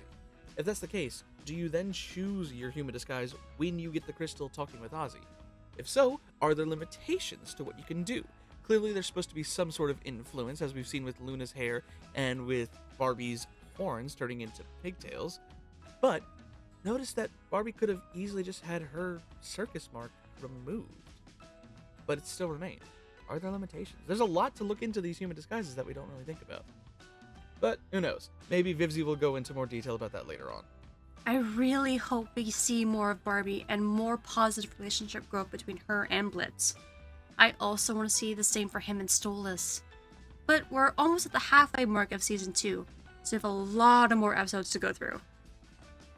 And at the end of Millie's concert, she makes up with Moxie, and they proceed to have sex on stage right in front of everyone. Fun fact, if you turn on the subtitles at this point, they'll actually read out things like, "Noises of two lovesick imps about to raw dog begin." Like, it's so graphic. There goes the tube top, and exhibitionism activated. I'm glad they made up. But whoever's responsible for the subtitles, looks like you're having a little too much fun. And we are all here for it. Keep up the awesome work. And finally, we're back home at the office, and we have new notes and doodles on the whiteboard. We can see a horse on a skateboard, very cute. Days since last fuck up, 0. I'm guessing that's Moxie's fault for taking so long with this case. A Luna doodle killing the doctor who gave her the Helpy shot last episode. And a productivity brainstorm with the drop notes of come and questionable horse. But it is a very cute horse. But yeah, those two things should improve productivity. I mean, definitely for Blitz. Anyway, that just about wraps it all up for this video, everyone. We hope you enjoyed it, and also hope you learned a thing or two that may have just passed your eyes. Bye, campers. Thank you so much for watching. We'll see you next time. Woo! Welcome back, everybody, to another What You May Have Missed video. Episode 6 of Season 2 is finally here, and holy crap, was this episode awesome, and a roller coaster of emotions. Wouldn't you agree, Blige? Oh, heck yes. So much viscerality in this episode. I love it. My heart and head are honestly fucking raging. Like, raging. Racing! See? Enough that I'm doing that. There was so much going on in this episode, so everyone at home, get cozy, because we're going to be in here for quite a bit. Starting off this lovely episode, we're back in the Ring of Lust. In this room, we can see slewn about are a variety of fun-looking instruments, shall we say. And honestly, I'm not surprised. You need to have access in every way, if you know what I mean. We also have a... Kaku Cluck. Oh my goodness. And Fizz's vanity, which is strewn about with various jester hats, including one that looks eerily similar to the one from Lululand. Also, a ball gag with, honestly, let's admit it, some pretty cute ribbons. And a lovely portrait of that adorable albino queef in her wheelchair. Aw, must have been a gift from Ozzy. But, you know, they're totally not in love. She's the cutest of the queefs. According to the subtitles, a group of queefs is called a queefs. Also, check out Fizz with the 3D glasses. That's a reference to Alex Brightman's time as Beetlejuice on Broadway. That's awesome. Moving on, we come to learn that Fizz isn't allowed to make breakfast again. Or, as a matter of fact, cooking anything ever again. No. Never again. I want to know what happened. Me too. Maybe the housekeeping succubus knows. But did you know that succubus is actually the Hellsona of one of the artists on the show? Also, their pronouns are he, they. Gotta love that inclusivity. It's awesome! Also, they looking good. By the way, Fizz's mug says Thirsty Boy, which is in a similar style to Blitz's Boss Bitch mug. You can tell by comparing the one bold word with the other one being in a slightly more curvy red, with a little bit of the devil or demon tail hanging off of one of the letters. Man, I hope they have that as a merch drop at some point too. All of the mugs. I'm just kidding, Vivzie, please. We're running out of money. You need to cut back. We can't afford it all. Please stop now. Also, Ozzy's cup says Daddy's Juice, and in parentheses, come. Delightful. Very fitting mugs and cups for those two. Next up, we're looking at the magazine. First, we have an ad for Wally Wackford's Wacky Waving Inflatable Flailing Tube Dicks, which is a reference to the show Family Guy. Wacky waving inflatable arm flailing tube man! A sexy crossword puzzle, a Win Luxury Vacays in the Sloth Ring ad, I want that, and a part of a tabloid-like report of Fizz and Ozzy that says, Mammon's favorite toy now seems to have bedazzled our own Osmodeus, and didn't have his sights set on Mammon, just his fat wallet and the stage. Fizz seems really distraught with this article and immediately throws it away. And off the roof. Seems like these two are going through a lot of trouble to prove they're so not in love. And now it's time to cool down in the fridge, where we see a can of cream pie whipped cream, a carton of fruity juice, and a carton of jumbo-sized cage-free eggs. But I don't think these are chicken eggs. I believe that is a mythical beast known as a cockatrice, a creature that is often a two-legged dragon, wyvern, or serpent-like creature with a rooster's head. Any fans of good mythical morning over here? Ozzy also has heart-shaped frying pans in his kitchen. Aw, how cute. And, some very fitting sweets on the countertop there. Yeah, it makes sense when you see that we have even some similar themed candies when Ozzy's talking to Stolas later. Let's talk about Ozzy for a hot second. First of all, the nickname he gives Fizz is so cute. Fizzy Frog! Fizz's nickname in his phone is Froggy. Froggy! And makes a cute little ribbit noise when he gets notification. With that in mind, could that be a nod to the amphibious nature of imps, like the comment to Blitz being a fire toad? Maybe imps in the Hellverse are just naturally amphibious. Fizz doesn't seem to mind the pet name, so it shows intent matters. Moving on, we are in the greed ring again, and Fizz's entrance sure makes a bang. Those confetti cannons go flaccid after, blasting off. Pinkie Pie would not approve. Vocal! What? It's not like that's the only My Little Pony reference we're gonna make in this video. Anyway, after the explosion, we see an imp pushing a pram that the queeves run over. They look very similar to the imp in the pilot episode. Perhaps it could be an updated design? Who knows? As the Queeves drag Fizz around, we see a sign that literally just says, "Don't." We need that sign. I love the nod to Harley Quinn and her hyenas in this clip as well. I also like the fact that Fizz is a proud papa of a little disabled Queeve, just like him. Fun fact, the artist who originally drew this Queeve had dubbed them as Precious. A fun little, though unofficial, name. So cute!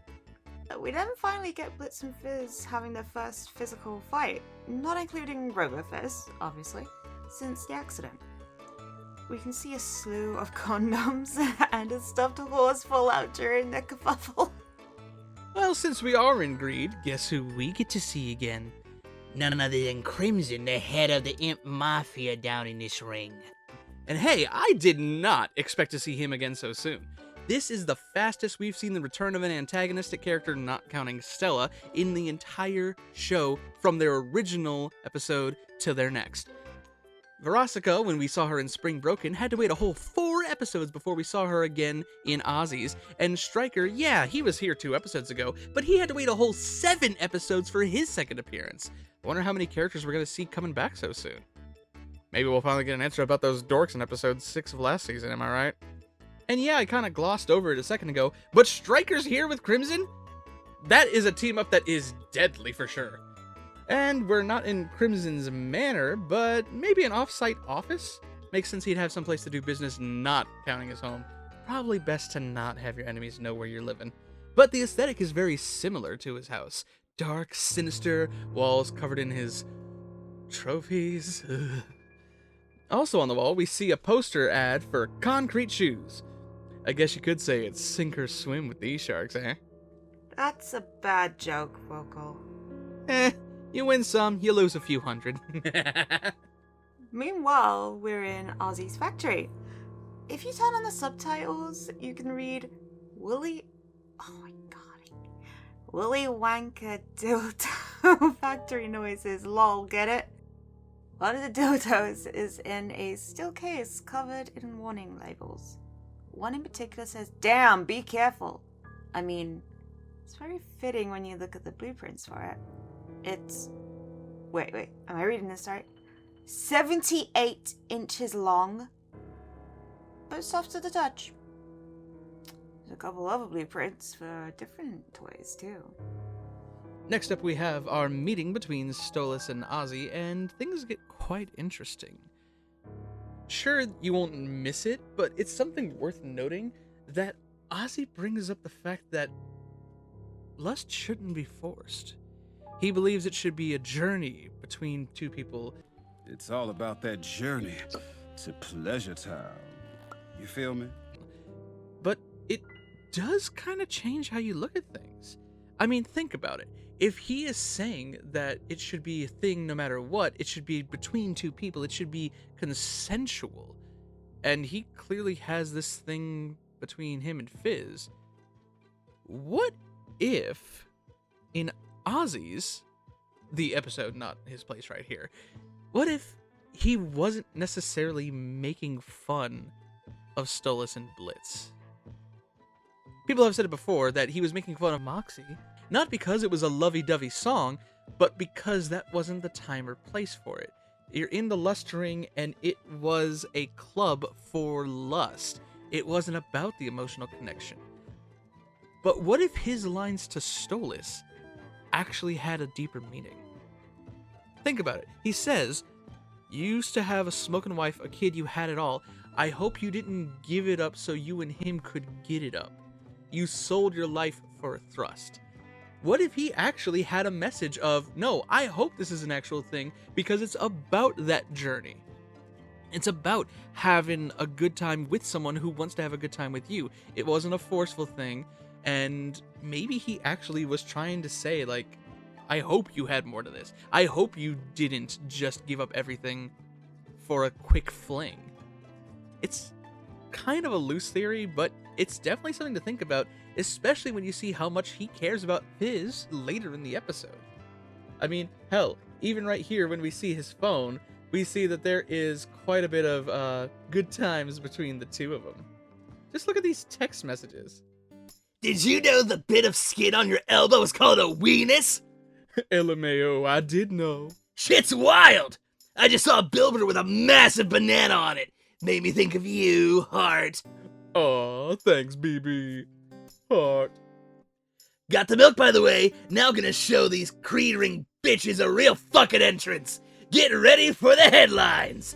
Also, the babies say hi, Heart. By the way, notice that Ozzy's phone is at 69%. Nice. What isn't nice is the fact that Crimson, at the very least, thinks Ozzy's the weakest sin? You're kidding, right? Especially when we see his aggressive side? You don't even know if that was him fully aggravated to the point like how B got in episode 8 of season 1.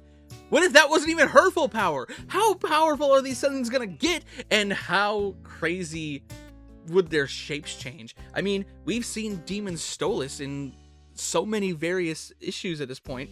What if Ozzy and all the other sins really could become some weird freaking beasts that we have no idea how they're gonna look? It could be really, really exciting and very, very terrifying. I really want to see it. I guess we'll have to wait and see. Yeah, that's fine with me. While trying to escape the cage, we can see one of Crimson's goons notice while the rest are completely oblivious. Also, how the heck did he get back on? And a drink! Meanwhile, back at Ozzy's, Crimson's lawyer is still giving Stolas and Ozzy a bad time. He brought his own mug that says live, laugh, law. Okay, I gotta admit that's kinda cute. One thing I'm so happy about is the relationship growth between Fizz and Blitz. Of course we get to see the accident that caused the huge rift between the two, and it also gives us some information on Blitz's family. Especially with what happened to his mother. He's been blaming himself for all this, for everything. Just everything. Fizz, his mom, and possibly Barbie as well. Is it possible that Barbie blames him for killing their mom? You can see Blitz mouth Fizz and then mom.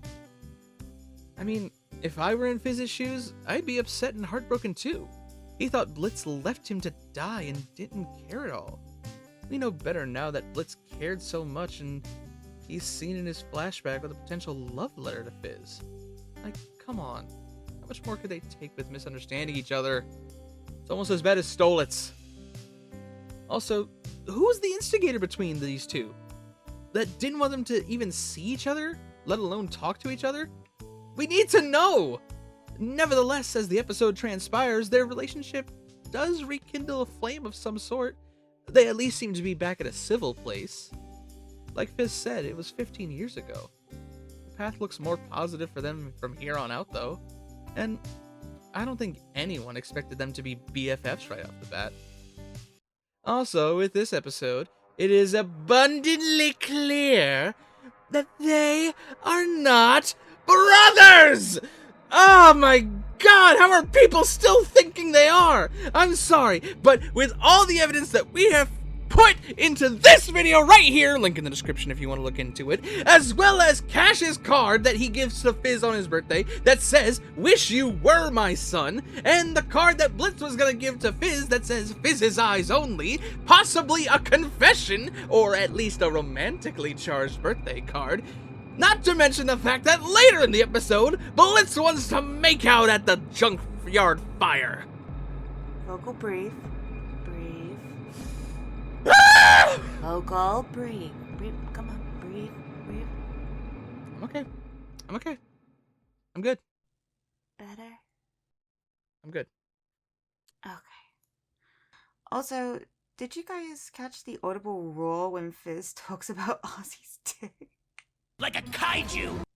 It sounds like the fish monster from Spring Broken.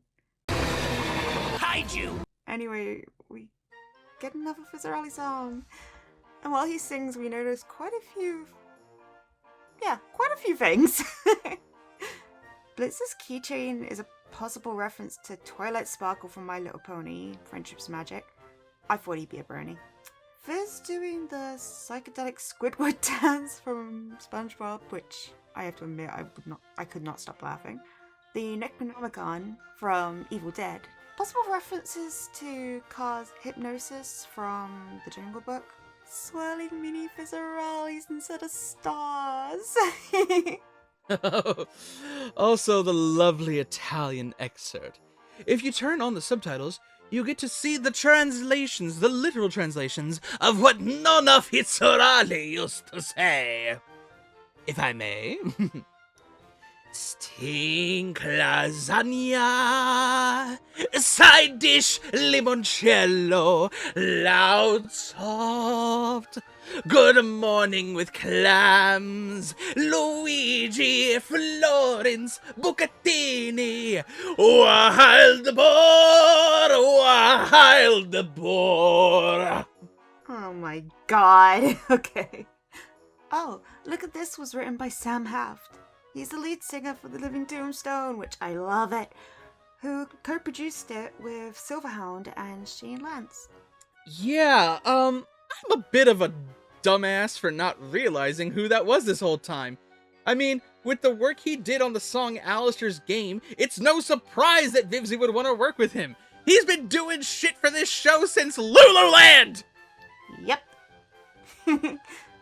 And huge props to the subtitle editor for doing amazingly in the episode again.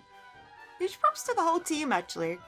Seriously, some of these subtitles are freaking hilarious. After the ordeal with Stryker, again, we can see a huge billboard in the background that reads, Mammon's Clown Pageant! Be there, ya c***s! Yeah. Apparently can't say it, but you can show it. Fizz was talking about Mammon at the beginning of the episode, so I guess we'll see if that pans out to be something conductive for the series, or if it was just a random ad. There was a recent promo showing Mammon in the next episode, so maybe that's what the next episode will be. That would be interesting. Maybe. And as we near the end, we're back at Ozzy's one last time. Fizz is safe at home, as well as the Queefs. They are so flippin' cute. Anyway, we also get to see a vending machine full of condoms. Of course, there's going to be a vending machine full of condoms there. 2 workplace inspirational posters. One says, wrap your wood. And then you have a safe workplace is a sexy workplace. I like that one. A safe workplace is a sexy workspace. And finally we learn from Vivzie herself that the explanation Fizz gives to Blitz about Ozzy's dick size and the meow meow meow cuddle meow was completely improv on Alex's behalf. That's so freaking cool. It is! This was such a good episode. And we certainly enjoyed it. We hope you all did too. I know Blush did! Didn't you, Blushy? Fucking clown. Okay, come here. Oh my. Well, we'll see y'all next time. Bye. Tick tock, tick tock, tick tock, tick tock. Vocal? You okay? Oh, hey Blush. Yeah, I'm alright. Just watching back on the newest episode. I just noticed the ticking noise at the beginning of every video is it getting faster?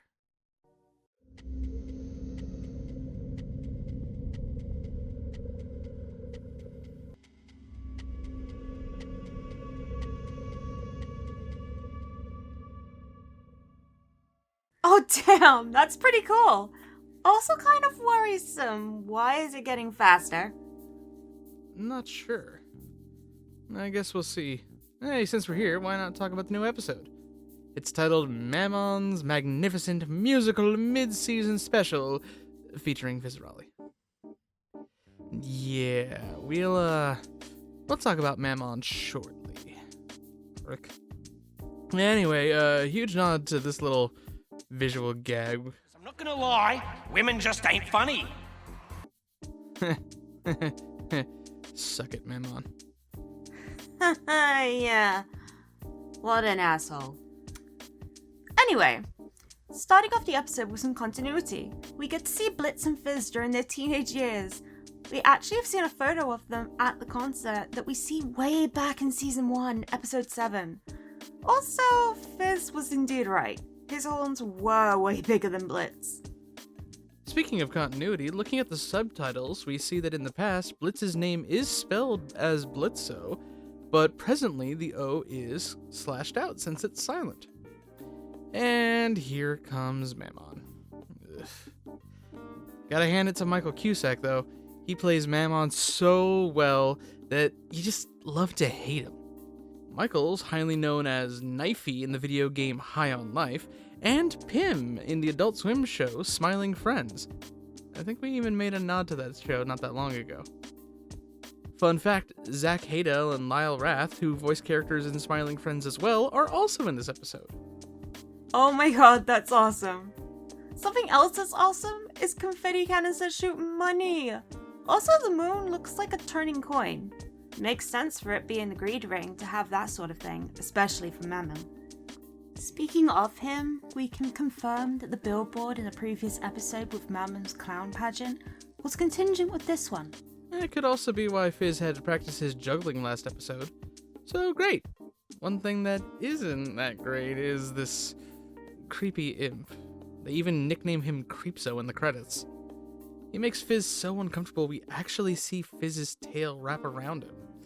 Ugh, I feel bad for him. And Creepso is not helping his case when he talks about, I'm not normally so aggressive, I promise! His tail twirls behind his back, similar to someone crossing their fingers when they're trying to lie to you. This type of behavior is never okay. Safety is always important, and thankfully he had Blitz to watch his back this time. And hey, we get another little confirmation. The cute little imp that Mammon squeezes during his show is actually the one and only Wally Wackford as a little babu. I say, I didn't see that cameo coming. Next up, we see all different Fizzaroli models Mammon pushed out. Fireman Fizzy is hot. Hell, they're all hot. One is even carrying a Hellmart bag. Guess they have superstores in Hell.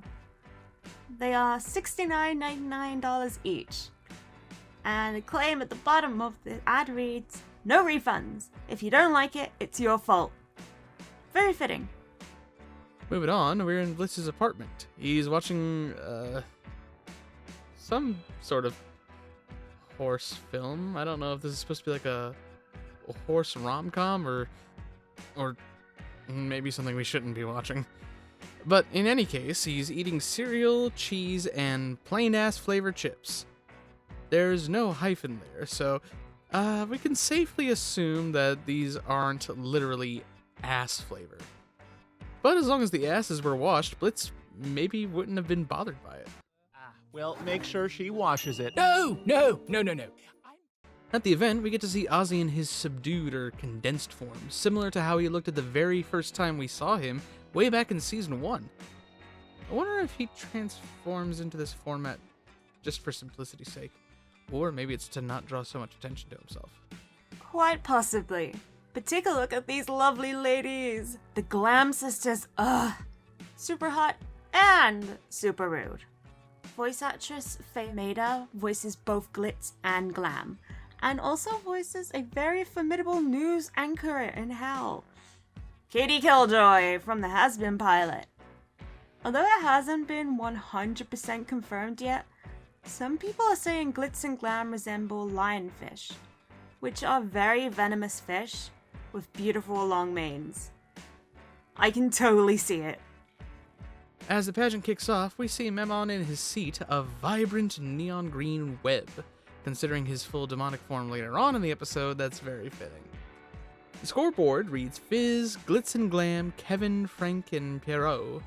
Pierrot is the name of a stock pantomime character, and we can actually see this one in the clown lineup, right to the left of Fizz, right there.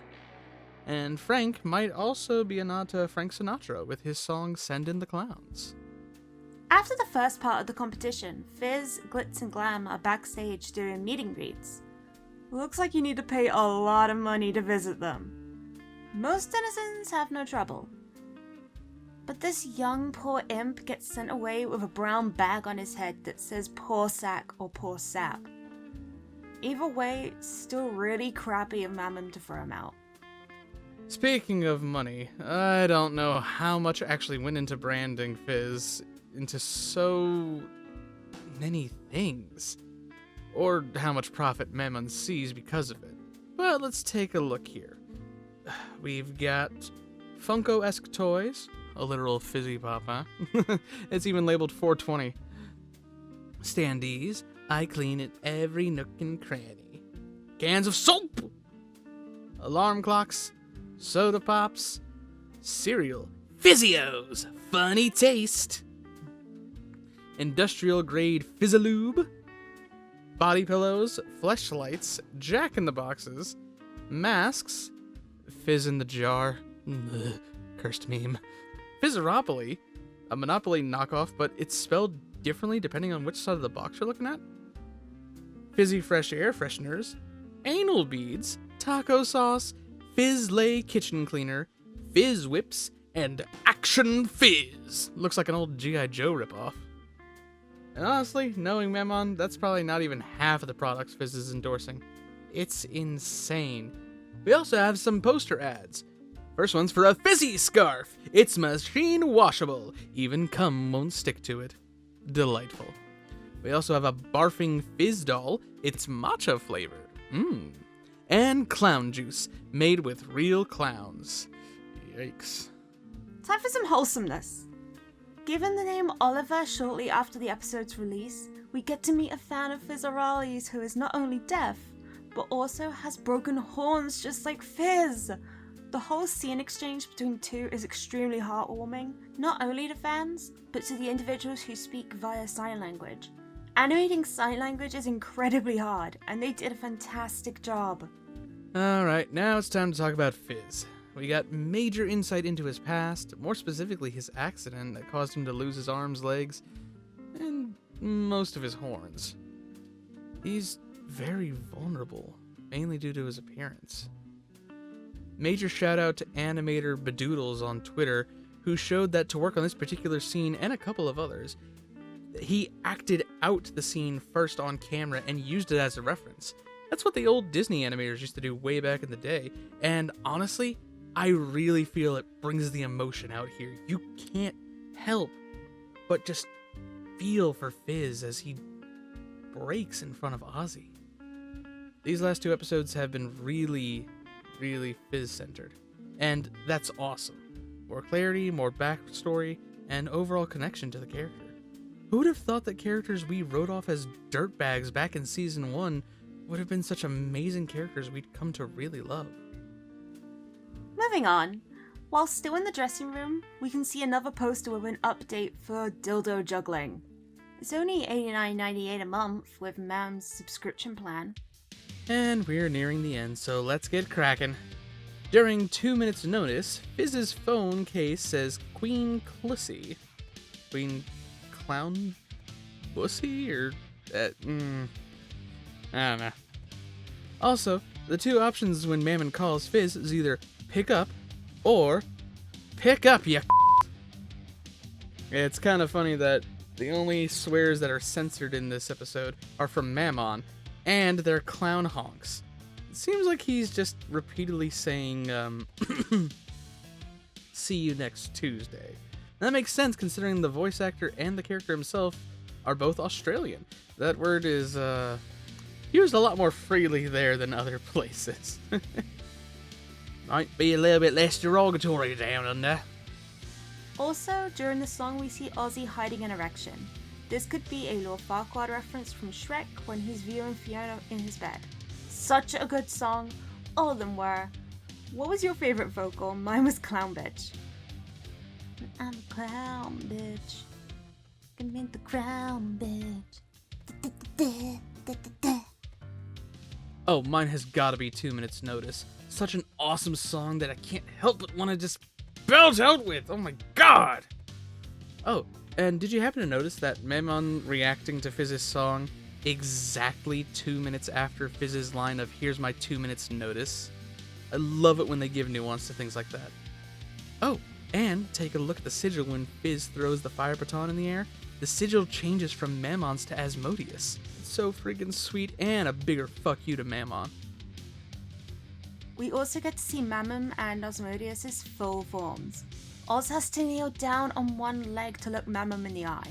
So damn powerful and threatening from both sides.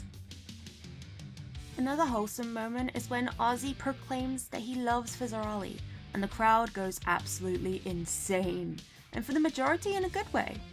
Besides the threat Mammon gives Oz, he has very little to worry about. We can see 3 phones on one imp's arm, and each reads, Babe, I can change, please! You don't get it. Don't talk to me, don't message me, don't call me ever again. We're done, asshole. Have a shitty day. I'm the one true shipper! I was right all along! You called me a fool? Well, look who's laughing now! Expect fan art soon! Ozarali confirmed, guys. It's fucking real. Hashtag Ozarali. Hashtag Fizzarozzy. Ozzy fucks Fizz lovingly! I called it. I told you all. Screaming gif. I honk and no one listens. I'm pleased to announce that my collection of multicolored combs continues to grow.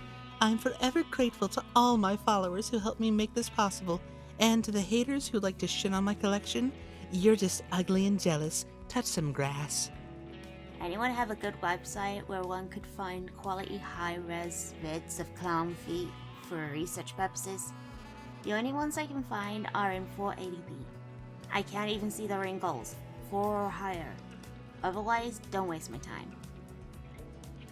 Damn, that was a lot to cover. Well, we hope everyone at home enjoyed the episode as much as we did. Let us know down below what you enjoyed about it. We'll see you next time. Bye! Hey, bitches, I'm still here. You think you can get away without mentioning me, huh? Huh? We did. A few times, actually. Yeah, we did. No. Well, fuck you anyway. I should have been in this episode more. I mean, where the fuck were my scenes, huh? Talking about these horny fuckers constantly. I mean, come on. This is my show. I'm the boss. I'm the hell of a boss. I'm the one who's in hell. I'm the one who's doing all the shit, and yet no one even cares. Whatever happened to Moxie and Billy? It's been 2 episodes since we've seen them. Is my loony okay?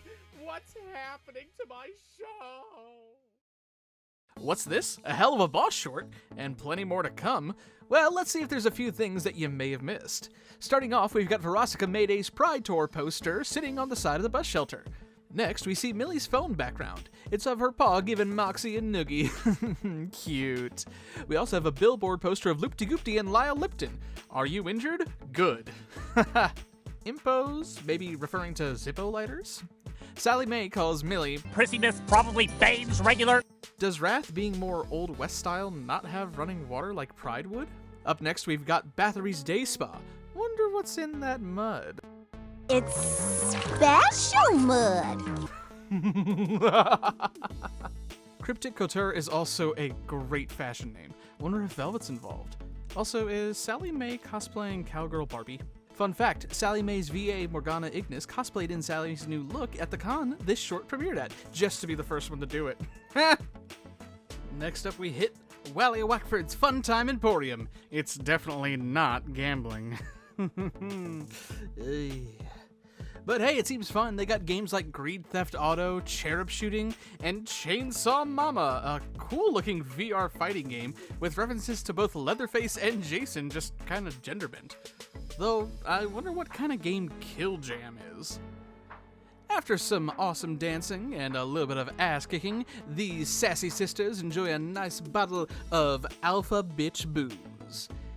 And last but certainly not least, after Sally Mae and Millie have their little heart-to-heart, we return back to Millie and Moxie's place, where we see a couple of playbills framed on the wall.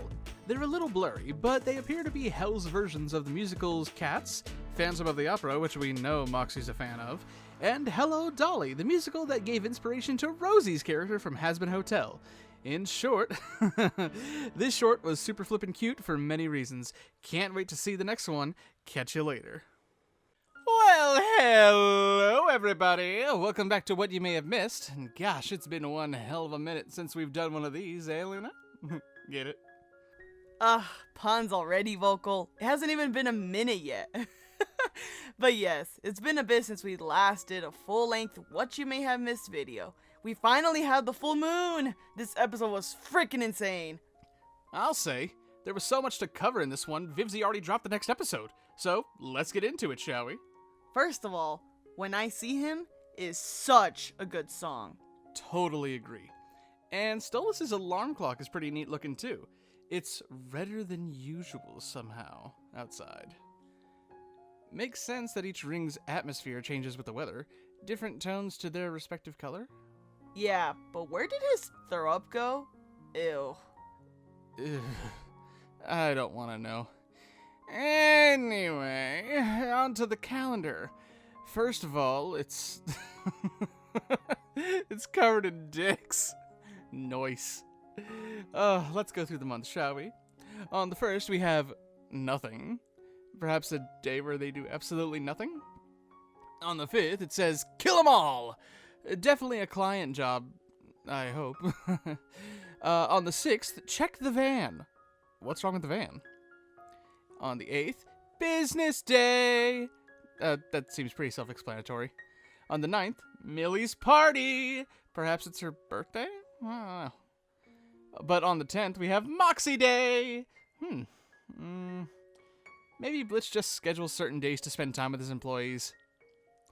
On the 12th, we've got shooting practice. Wait, did this team need practice? On the 14th, it looks like Blitz is taking Luna for some walkies. On the 16th, call Fizzy with a little heart by it. Oh, it's so good that they got to be friends again. The 19th just says deadline. But for what?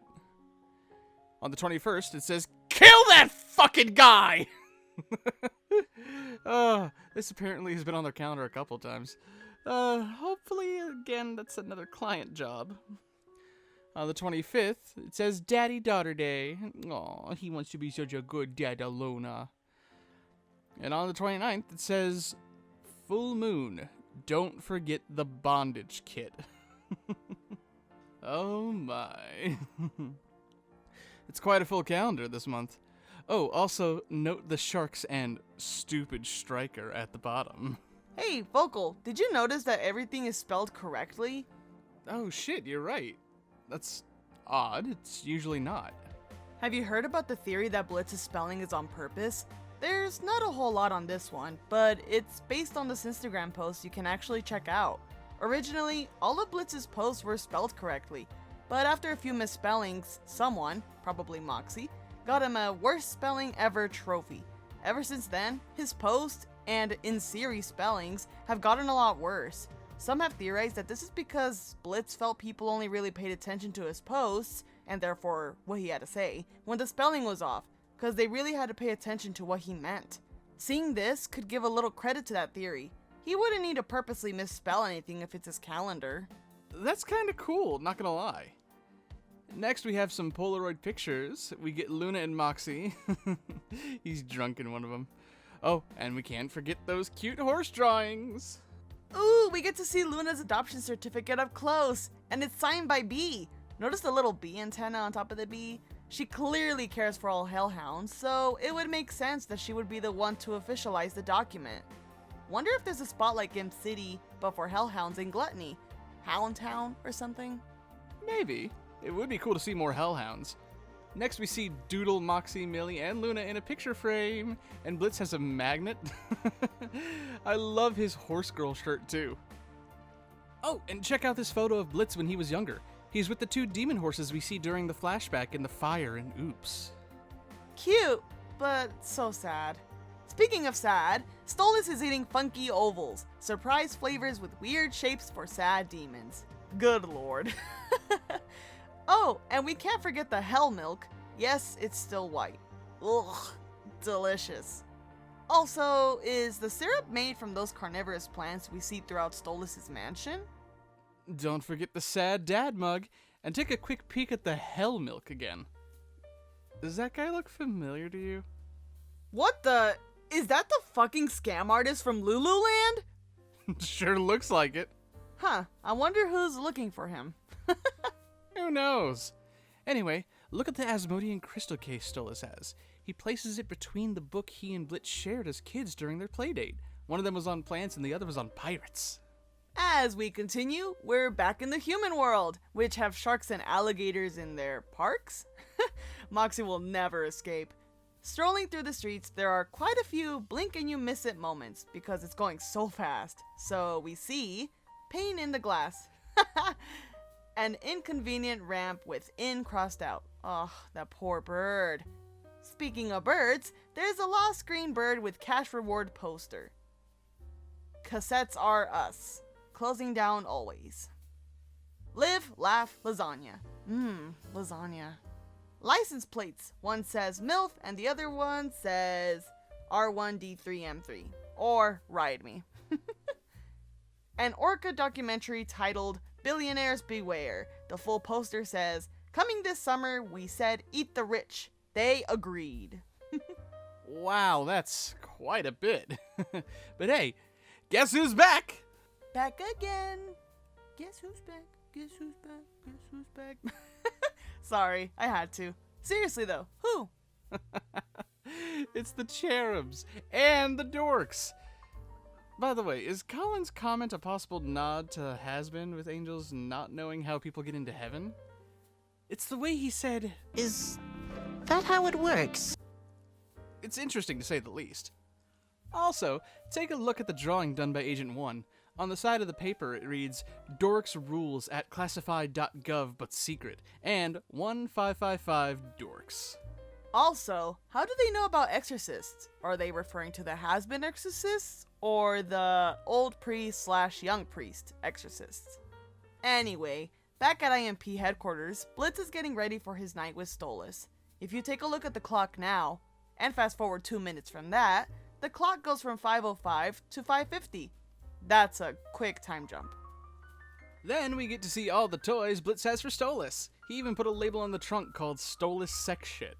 He even has a... Is that a sex doll of Moxie? Honestly, that doesn't surprise me. Also, what is position 37? Oh, I know. It's... What the fuck, sir? Why do you have a sex doll of me? I've got my reasons, Mox, okay? Just leave me alone about it. Unless you wanna join in the fun. You little baby dick. Okay. And vocal, I believe it's called Cleopatra. Noise. Look at all that overdue paperwork. Just give to Moxie. We got the Wi-Fi code 5508, ASMR reloading guns, watch later sticky note, and remember, eels, red dye number 2, go to Tegas. Oh, and a horse. Let's go back to the cherubs.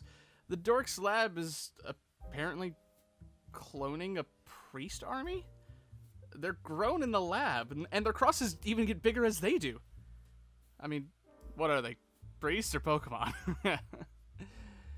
But hey, we also see a Hydra and possibly a Mothman locked in cells behind them. They're getting some upgrades to enter Hell. Their suits bear resemblance to the IMP crew, even a fursuit of Luna. Not sure how I feel about that. I wonder what set a precedent that they had to put a no magicians permitted sign up there, though. We're back in Hell, and the cherubs are following Blitz. The candle shop owner is actually voiced by Jaden LeBran, the lovely VA who voices our precious Colin. He also voiced a bystander that saved him earlier. I love the names of the boutiques in this shot. It's just Boobs and Step on Me. Also, look at our Fizzy! He looks so good! He's working fully with Ozzy and he doesn't look tired anymore. Some have even said he's looking a little more healthy. No eye bags, his figure grew now that he's not working himself to the bone. Oh, we're so proud of him. I love that he has to finger the key code to get into the warehouse. Look at all the toys! Is this one a representation of Asmodeus's member? Oh, and clothes! Also, we got succubus body pillows, condoms of different sizes, and an Among Us costume? That's sus, bruh. Super sus. And Blitz's reaction is kinda subby, too. Confirming he's a switch, maybe? Look at the Fizz and Ozzy throw pillows on the couch! So cute! By the way, for those curious, obviously we can't show it here, but in the description we have a link to the uncensored Dragon Driller 5000. Apparently the artist that was working on the scene decided to share an uncensored black and white version over on their Twitter. Come on, we know you wanna go look, you horny bastards. Ooh, let's go back outside. We've got a few new locations with some interesting names. Sluts R Us, Coxcombs Resort, Top to Bottom, and House of Fur. Also, there's 2 bouncers at Ozzy's now. Is Oz getting overprotective after the Crimson incident? I can see it, and I wouldn't hold it against him either. Oz cares about Fizz so much, and I'm sure he'd do the same if places were switched. Also, what do you think of the coin that Blitz picked up? It clearly has an M on it, presumably for Mammon. Dick.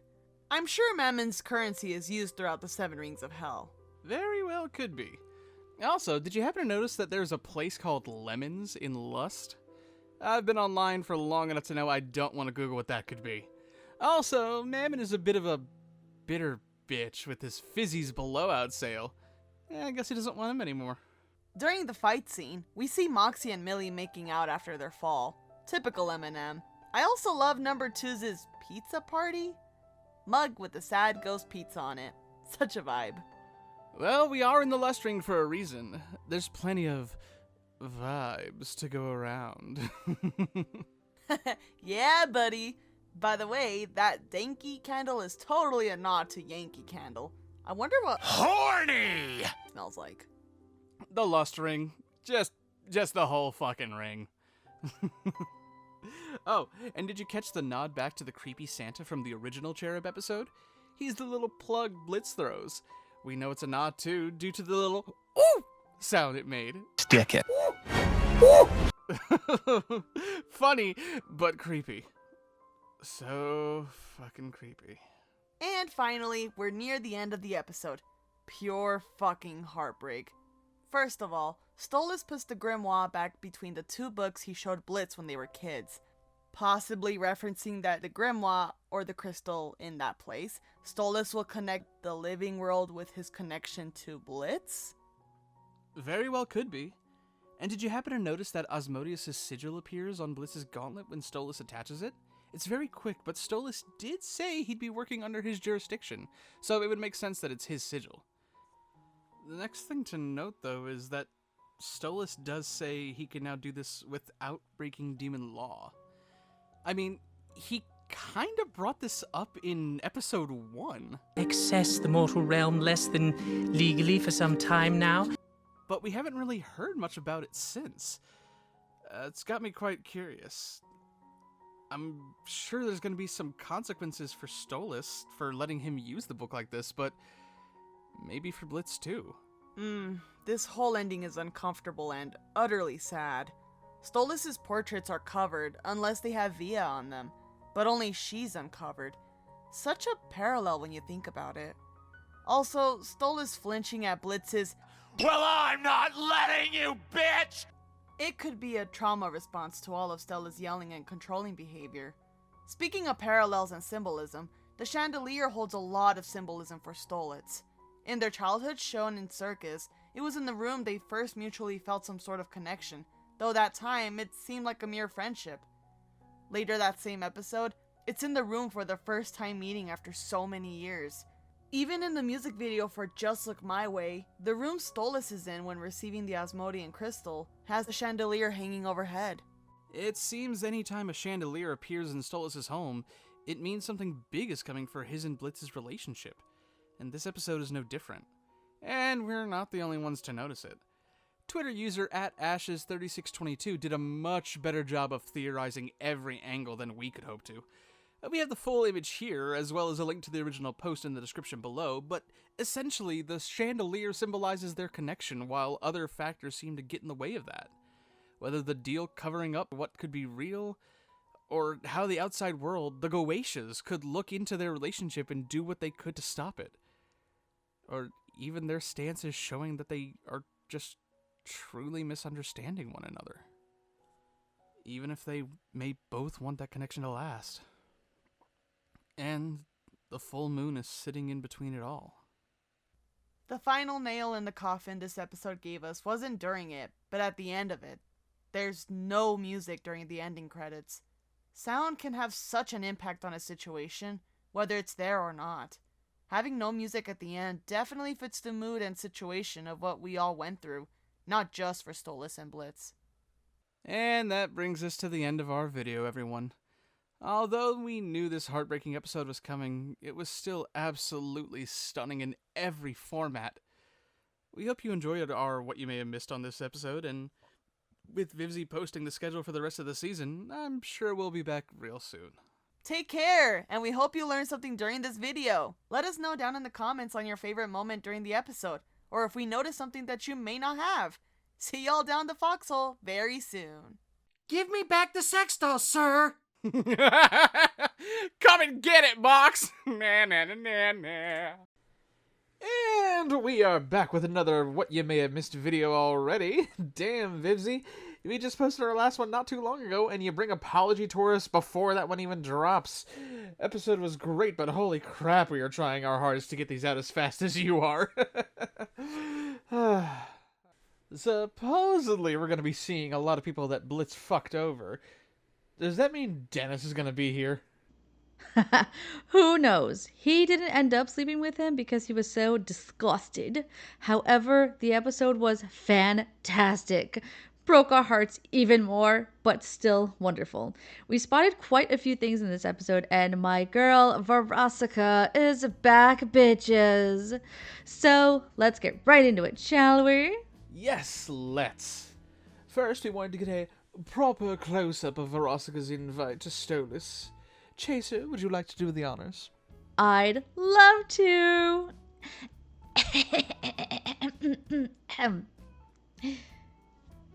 Stolas, congrats! Blitz-Ø has officially broken your fucking heart.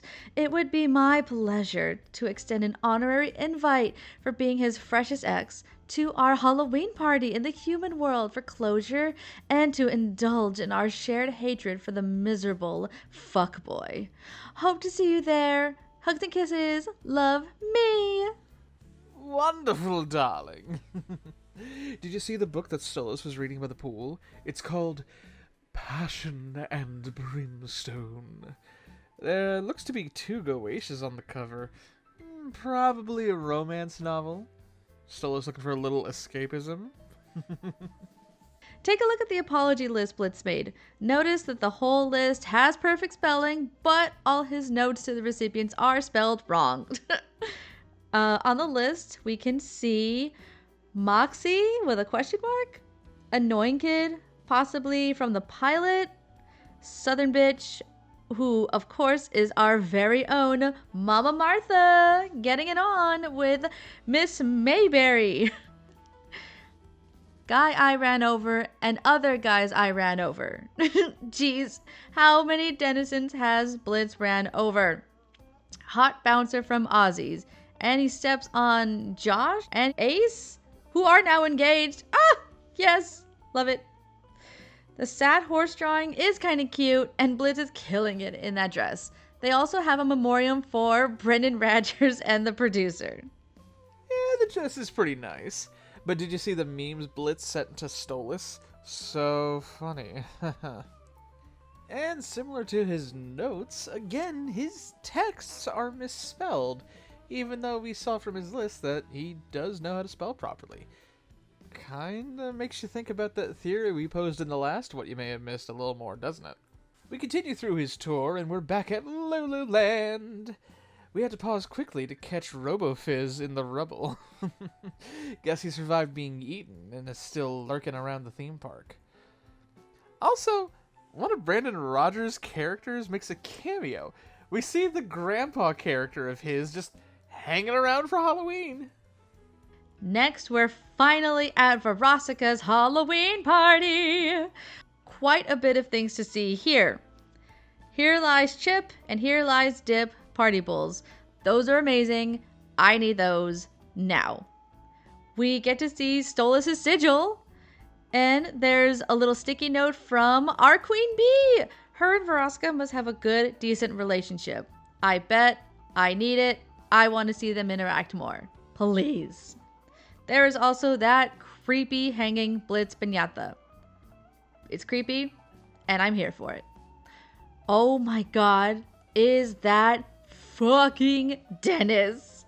I fucking called it! No joke, when I actually was watching this episode for the first time, I paused when he first got to the party and was like, is fucking Dennis gonna be here? Sure enough, there he is. We've got a couple more things to note, though. We've got an imp dressed up as Beetlejuice. Oh, big surprise there! The old plush design for Blitz being set on fire. It's great that they just kind of green screened that in. We've got what's most likely a male incubi dressed as Freddy Krueger, and a succubus dressed up as Ariana Grande? It looks kind of similar to her bunny outfit in Dangerous Woman. Oh, there's a cute Harley Quinn and Poison Ivy couple's costume. And some guy who has a shirt that just says, "The Josh hates Blitz-Ø." Alright then. And, a sexy Velma? I mean, it seems like it. Their tail has a little collar that has an S pendant on it, so maybe the tail's meant to be Scooby-Doo. Well, even if it's just a small cameo, it's better than the Velma we got on Max. Oh, that's funny. During All To You, scenes in the background show different viewpoints of Stolas throughout the series. Some examples include the Harvest Moon Festival, Lululand, and when he saved IMP from the dorks in True Seekers. Perspective is key during the song. Some things look fine on the outside, but the closer you look into it yourself, you realize it's the furthest thing from the truth. Next, we get to hear from Abe Goldfarb again. He plays the better than Blitz-Ø guy. But did you know that he also voices other Helluva Boss characters? He voices Alessio, Crimson's right-hand man, shark, whatever. Elder Jaws, the priest from the wedding of Chaz and Moxie Last Name. The shark pilot that brought them to Crimson's manor. And Crimson's lawyer from Oops. Wally Wackford is back, selling I Hate Blitz-Ø and Blitz-Ø KYS. Ugh, oh no, we're not gonna go into details about that. It's fine. But his dead Blitz-Ø hat is pretty cute. Anyway, that just wraps up the points we saw. But I'd just like to say that I appreciate that Veronica and Blitz have begun to work on their relationship. Because up until this episode, they put Veronica in a villain persona because we only got Blitz's side of the story before. So the depth and the hurt that caused Veronica to be so Veronica seems justified to some extent. But what do you think, Vocal? I mean, yeah, it's nice that they're at least on talking terms again. I mean, I don't think they're going to be going to a family picnic together anytime soon, but at least now it's not, "I will kill you on sight, Blitz-Ø." It's just, hey, what you did was shitty. I can tell you're trying to be better. Good luck with that. But yeah, who knows if their friendship will get any better as time goes on. Maybe it will, maybe it won't. But it's nice to see that he is trying to reconcile with people in his life, at least trying to actually reconcile with the ones who he seems to actually care about. Yeah, because it's like you see it in the first season that when Blitz is going through his phone, that picture of him and Veronica, I think it looks like a premiere or something. Like, they look super happy and like they love each other, or they loved each other and they cared about each other. So it's like there's still some kind of lingering there. Not romance, but of just care in general. I blame his father for making him feel like he can't be loved by people. When in doubt, always blame the father. Anyway, that just about wraps up this video. We hope you enjoyed it. Let us know down in the comments what your favorite part of the video was. We'll see y'all down the foxhole very soon. Hell of a short 2 means more little details you may have missed. First, someone at IMP doesn't use coasters. That desk is ruined.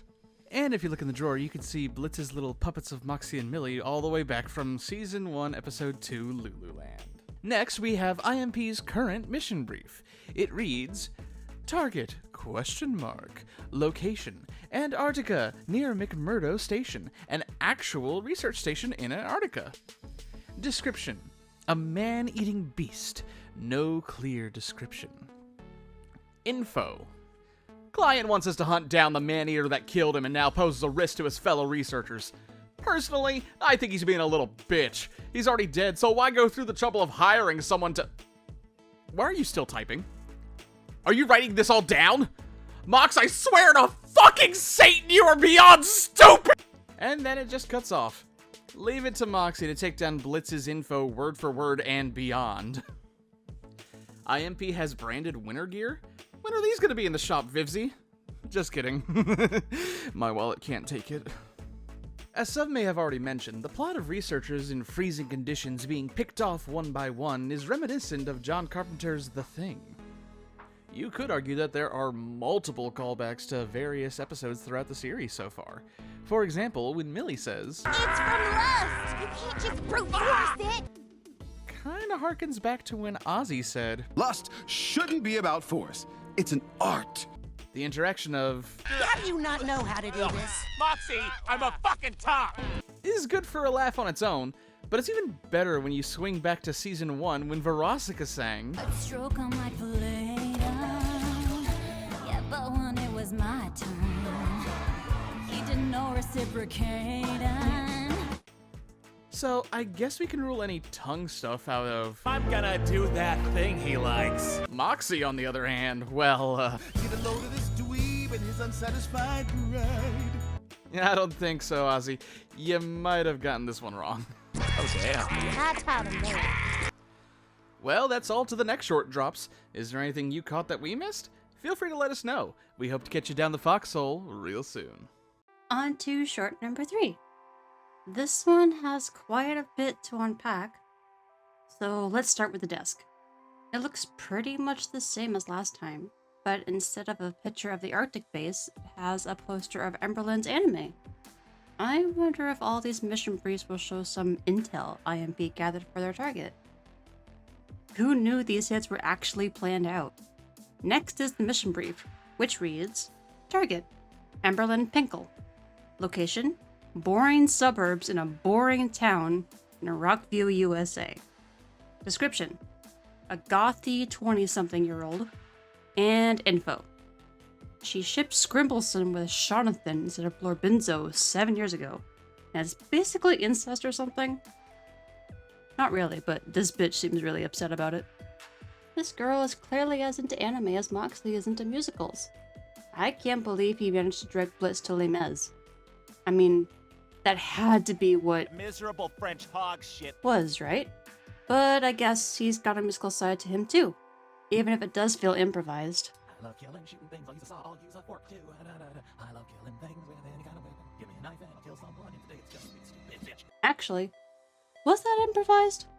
Richard Horvitz said that Brandon loves to improv in recording sessions, and is often funnier than the script. Perfect example is Brandon. Brandon is a huge improviser.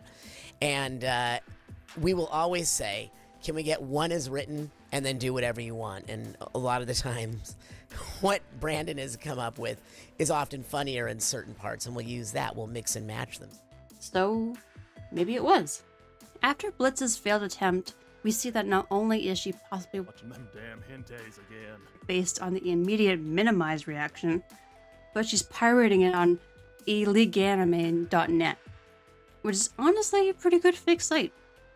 Fun fact, if you didn't know, both Amberlynn and her mother are voiced by Monica Franco, who we've heard before, not only in previous Helluva Boss episodes, but also as Vaggie in the Hazbin Hotel pilot. Next, her necklace. It's blessed? Is any piece of merch based on items of protection actually blessed? Wait. Cherub says they don't make money off their blessing. We never even ask a fee. But we also know from Hazbin that heaven is crooked as hell. Is this a secret racket to make quick cash while also blessing the living? And now we get to the good part. The room. Oh, the beautiful room. Let's go over all the details, shall we?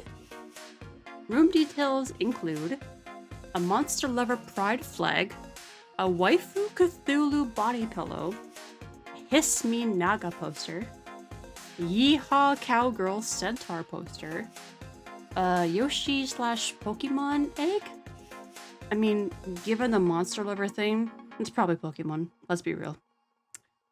A Melt Me dragon poster, a Bite Me vampire poster, a Muscle Me Up tentacle poster, a dragon/maiden wedding statue, and we got a bunch of books.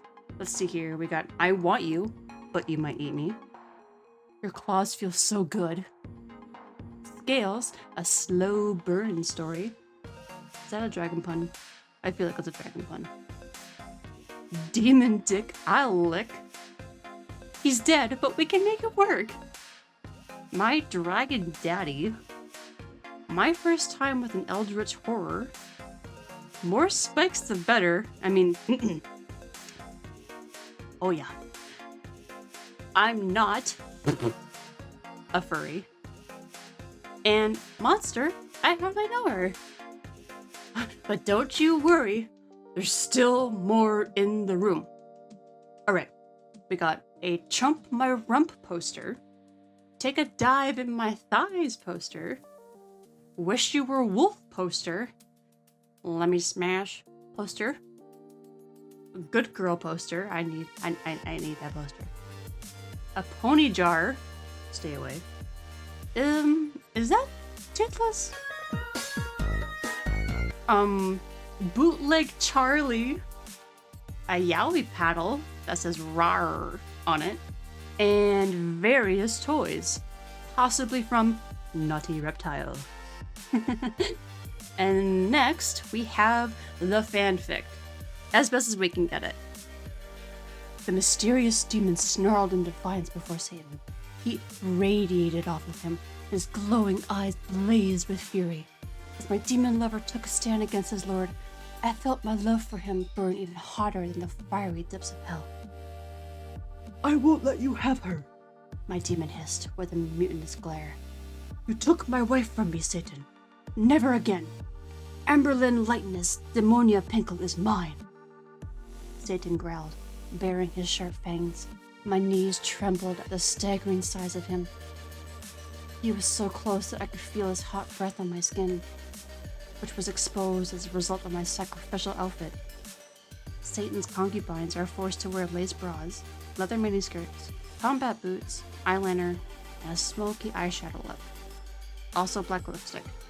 Also, I was wearing fishnets. You dare defy me, Satan roared, his hulking body towering above us. Hand over the sexual sacrifice, so I may have my way with her. No, I cried, throwing my arms around my demon lover. Please, don't let him ravish me over and over. My body belongs to you. She's mine to ravish over and over, my demon declared, holding me close. And then it just repeats as it zooms by. Her self-insert is a clear reference to the fanfic My Immortal's main character, Ebony Darkness Dementia Raven Way. Next is Blitz's Stab, Stab, Stab, a reference to Nifty at the end of Hazbin Season 1. Stab, stab. And finally, Amberlynn becomes a cat demon with wings. A cross between the two characters of her favorite anime. Her cat leggings are now demons, complete with hoof patterns and toes and heels. Was there anything else that we may have missed? Let us know down in the comments if you found anything that we didn't. Also, please let us know what your favorite part of the video was. And we will see you guys down the foxhole again real soon. For what appears to be the final short of Season 2, we have more to cover than we initially thought. First up, Blitz's Bigfoot-style photo on his desk. Between this, the Chupacabra we're about to see, and the alien photo back in Seeing Stars, is Blitz just destined to be a cryptid to humans? Anyway, new mission means new target. Mission brief. Target, Gerardo Velasquez. Location, small farm outside Tijuana, Mexico. Description, middle-aged male, smells strongly of hay and tequila. Info, I don't speak whatever language this guy is yapping in, but he keeps making a hand motion that makes me think the target must be a real freak. Sounds like this guy is a real piece of work. Am I the only one who found it funny that Blitz thought Moxie was calling the Earth Goats the Earth's greatest of all time? These are Earth Goats, sir. I don't care how great they are in my way! Ah! And now we get to meet our target, who's voiced by Jorge R. Gutierrez, creator of the series El Tigre, The Adventures of Manny Rivera, and the movies The Book of Life and Maya and the Three, which, if you haven't seen those movies yet, you should totally check them out. They're pretty fun. He's holding a tequila bottle that bears a colorful goat, possibly an alebrije, an animal spirit guide meant to help ward off evil spirits in Mexican cultures. Though, given the worm with his own little hat, perhaps this is a bottle of mezcal, which is often confused for tequila. For those who don't know, the maye worm was said to have changed the taste of the agave that was distilled to create mezcal, and so can be found in some bottles. So while you may have heard of the tequila worm in shows or movies, it may not be quite that accurate. Hey, who thought you'd actually learn something in one of these shorts? He also has a shotgun that has a mustachioed cactus with his own bottle of spirits. Wait. Oh! It's an alebrije! It wards off bad spirits on a bottle of spirits! Damn, that must be some good shit. Oh, and this fine gentleman also shoots one of his goats a new beehole. Why, look who it is! It's Monica Franco. Honestly, it feels like we should just have, like, a Hey Monica counter with how often she's popped up in this season alone. No, not right now. We'll add it later. Check back in the season finale. For those wondering, yes, everything said in Spanish has been fully translated in the subtitles, so if you're curious to see exactly what they said, feel free to have a little watch through with the subtitles on. And now we have our fabled Chupacabra, and I don't know, does this sign remind anyone else of a different spectacle that horrifically destroyed its patrons? Okay, we know human fire can't kill imps, but could Blitz have actually choked on that plush? Some have said that this young woman here may be a nod to Maria Posada from Jorge's movie The Book of Life, and I don't know for sure, but if it is, that would be a fun little nod, especially given how both that film and this series tend to show how death can affect the world surrounding their main characters. Next is Blitz improving his technique since Antarctica? I use the term improving very loosely.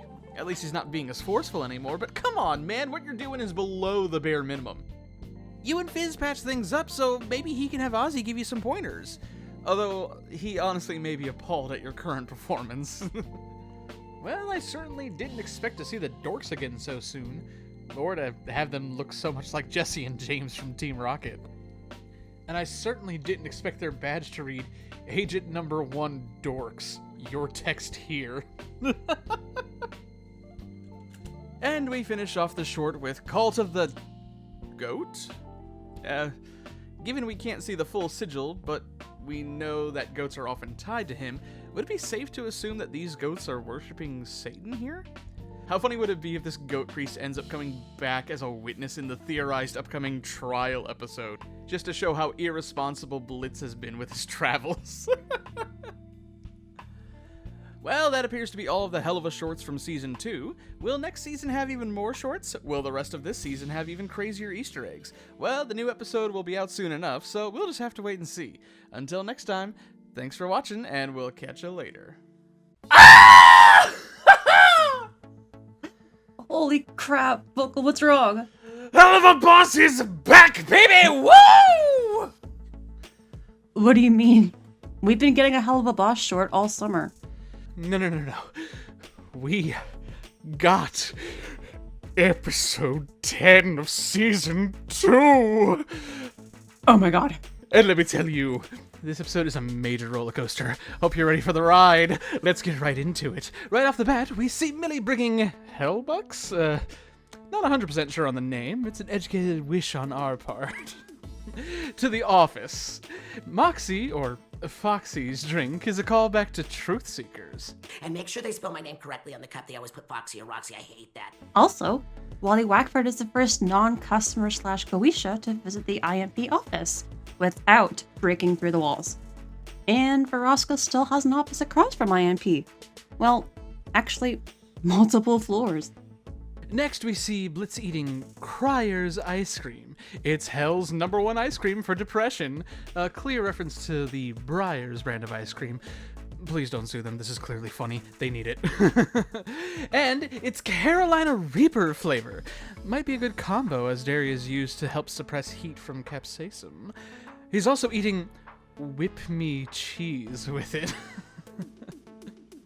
Delicious.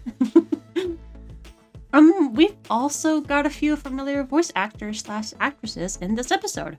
First up is our lovely Princess of Hell, Erica Henningsen, who is voiced the lovely Bethany Ghostfucker. Next is Jinx Monsoon. They voice Rita, the newly decapitated singer. They are also the main singer of Spooky Kind of Love. By the way, Eric Lundbeck and Jack Plotnick also sing alongside Jinx for this song. And they are also the backup vocalists for I Wanna Fuck a Ghost. This episode also stars John Waters, who's been in such classic horror and thriller films as Something Wild, Serial Mom, Blood Feast 2, All You Can Eat, and probably the most famous or infamous one that people would know him from, The Seed of Chucky. Although we can all agree the scariest cameo he ever made was in Alvin and the Chipmunks' The Road Chip. Actually, I recently flew next to the Chipettes, and they were ladies. He plays Rolando, an infestor demon, most likely from the Envy Ring. In fact, most people thought that Rolando was going to be Leviathan in the trailer, given that Leviathan's one of the few sins we've yet to meet. And... hi, Monica. Hey, no, I said wait until the season finale. Monica voices Dolores, the older lady reading How to Eat an Entire Plane in the bed with her husband, who was reading What is Gay Sex? Fun fact, Monica flubbed the husband's name in the studio, but her take was kept in the episode. How organic. How dare you hurt me? I made you me. I made... That's great. That's really great. But now, let's talk about the quick references in the episode, at least a few of them anyway. Get in, loser. We're going ghost fucking. There's a Mean Girls reference. Bethany and Milton are running through the halls totally Scooby-Doo style. The famous Naruto run. Also, the kid at the table is dressed like Eric Cartman, and the young girl with the orange bandana kinda looks familiar, but we haven't been able to place her. Do you know perhaps? Leave a comment down below. And Toledo the Igor. Igor? Igor?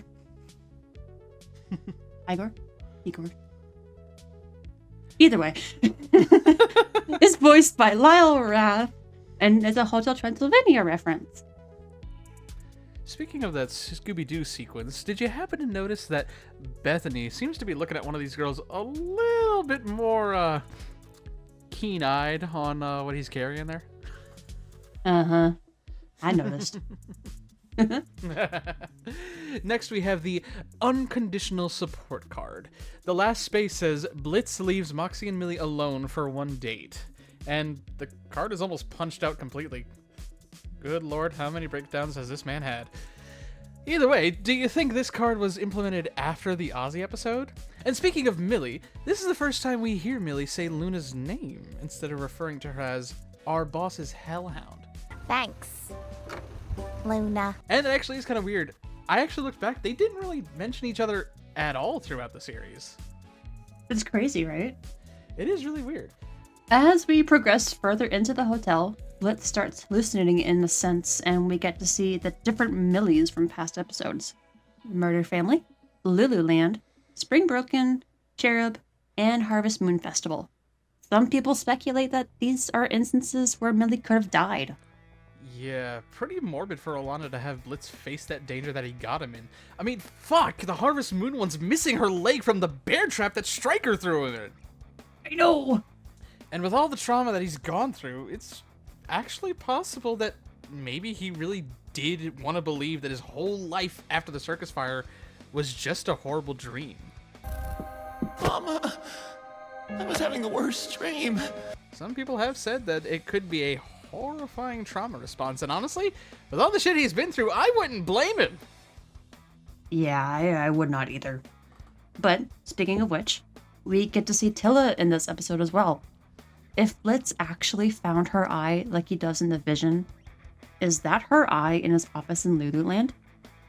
For the longest time, people have speculated that it was Martha's, given her ending in Murder Family, but it matches Tilla's eye color more than Martha's. But until Vivzie herself confirms it, this is just a theory. A hell theory. Nice MatPat reference. Blitz even looks similar to her when Millie gives back the necklace. You know, the purple dress and the... might be symbolic. Might just be coincidence. Who knows? Next up, we get some backstory that actually disproves one of our previous theories.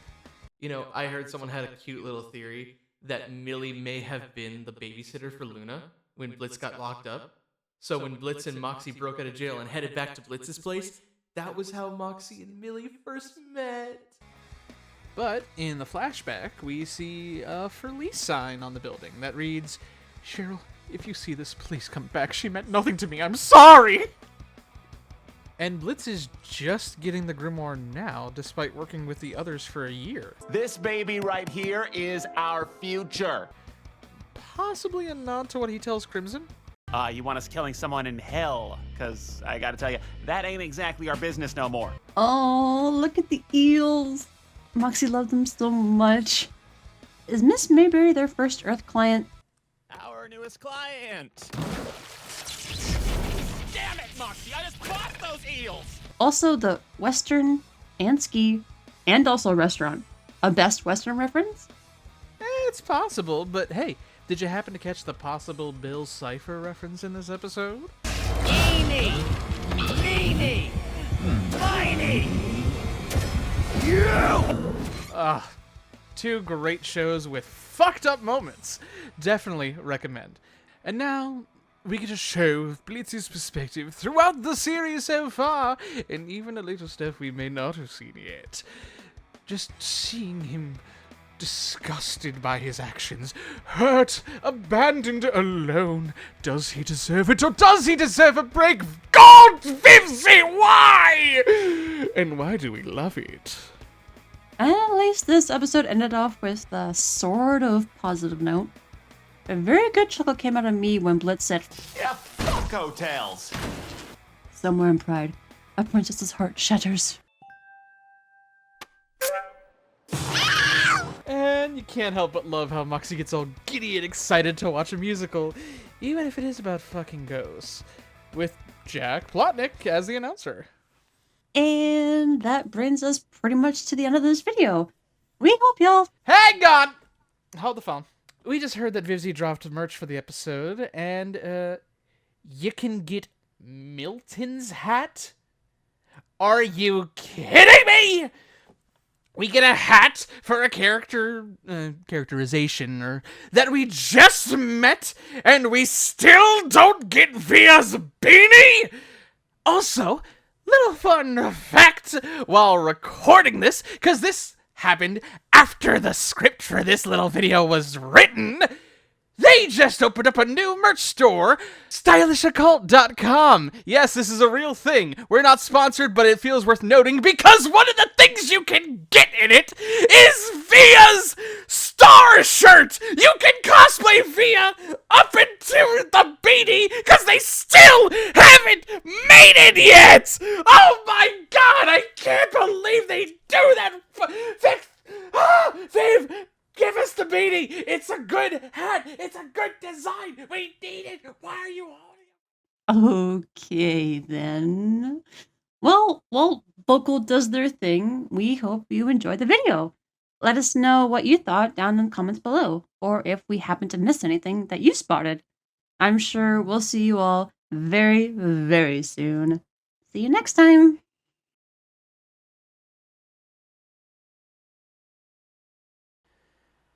I just cannot believe that we have been waiting since Lululand to get this, and Milton gets one immediately. Why can't they just... Finally! And we are back with our final What You May Have Missed video, or maybe videos, from Season 2 of Helluva Boss. It's been a sec since we did one of these. Well, to be fair, we knew that the ending of Mastermind was gonna result in some crazy consequences, so we figured, why not make a little combo of the final two? Even if we end up making it a bit of a two-parter. You just won't have to wait as long for the finale. Sounds like a good idea, but do you mind if we hop in to help? There's a lot of new characters, and we want to be part of the fun too. Well, there is quite a bit to cover, so why not? The more the merrier. Let's get into it. Well, it's been 7 episodes since we last saw Stella, but Queen Bitch is back. He even says so on her compact. And she's with Eldralphus again, who apparently has ice breath even when he's drinking hot liquids? Though it looks like that imp can still see everything happening. He's just a frozen witness now. Poor little Dondo. That's not his name. Oh yeah, it's Beatty. No, it's not. I thought it was Peebo. It's not Peebo! That's not even the same imp! Whatever his name is. He's old news. What's hot now is Blitz having a... Moxie stress toy? Does he have stress toys of all of his friends, or is it just because he wants to squeeze Moxie in a different way? He definitely does. It's honestly adorable. Speaking of which, how cute is this little intern? They are played by Kadir Gutierrez. Although relatively unknown beforehand, they certainly made an impression here. Would love to hear more from them in the future. I just love that their application just says, "Dear IMP, man, please, please, please hire us. Love me." With the little crying demon doodle. Looks like they used it as a coaster too. Hey, wait a minute. What happened to all of Blitz's emergency buttons? Did he change them since we last saw them? Because this looks like the same one he pressed on Miss Mayberry back in Murder Family. Even down to the gum still being there. Ugh, gross. But that would mean he's calling this guy and his buddies deranged clients. Plus, there's only 2 buttons here. Well, it makes sense to get rid of some of them. Yeah, we know that ghosts don't exist in hell, so... Wait, was Blitz watching ghost fuckers this whole time and just hoping to fuck a ghost? I don't know, but it also makes sense to get rid of the Stolas one given how things went up to this point. Maybe we'll see more buttons in the future to get clarification. You know what I'm really surprised to see, though? A succubus applying to work at IMP. With the imps. Aside from Luna, it seems like it was an imp-exclusive business. But maybe that's just because of how Blitz felt having to rise from the bottom. Maybe seeing a succubus want to be a part of their business is a sign that he's making a difference. Making a name for himself. I'll say he's made a name for himself. Just check out their mugshots. We have Millie from our old bounty hunter days, and Luna's Instagram picture from Bee's party. And we're assuming Blitz and Moxie's are from when they were in prison. Man, it may be a good thing they destroyed their computer. This thing is so old and grainy, you can barely make out how much the bets of this digital poker game are. Looks like it was some serious coin though. If we darken the image a little and start at the top left, going counterclockwise, we've got personal amounts of 30,860, 18,900, 15,270, 7,420, blaze it, and Luna had a sweet $19,220, and the current pot is $690. 10 times as nice. Also, gotta appreciate the homage to the classic dogs playing poker painting. Almost as much as I appreciate the Operation Broken message from the PC. The only thing better is the split-second ouch that pops on the screen as Millie axes it. Want to talk about a blink and you miss it moment? This little sight gag is only on screen for 6 frames. Those kind of details are what we like here. You know what else we like? Repeat voice actors! And you know what that means? Hey, Monica. And I'll be true to my word. Since we're covering the season finale later and Monica doesn't appear to be in it, we'll go ahead and get the Monica counter going.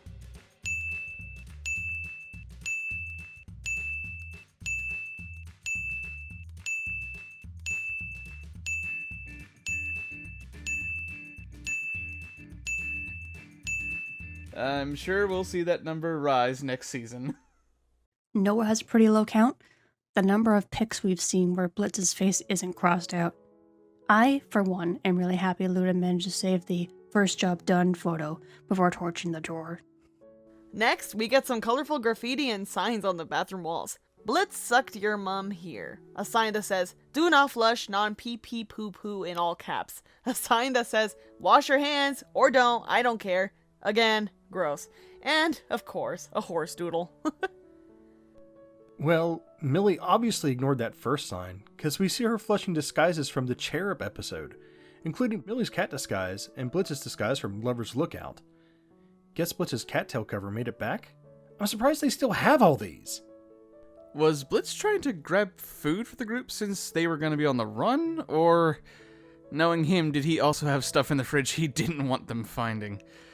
Maybe we shouldn't ask. What I will ask is with this and Ghostfuckers, do we need a crashed van counter too? I refuse. We make it to the courthouse doors, and for the first time, we see the official sigils for each sin.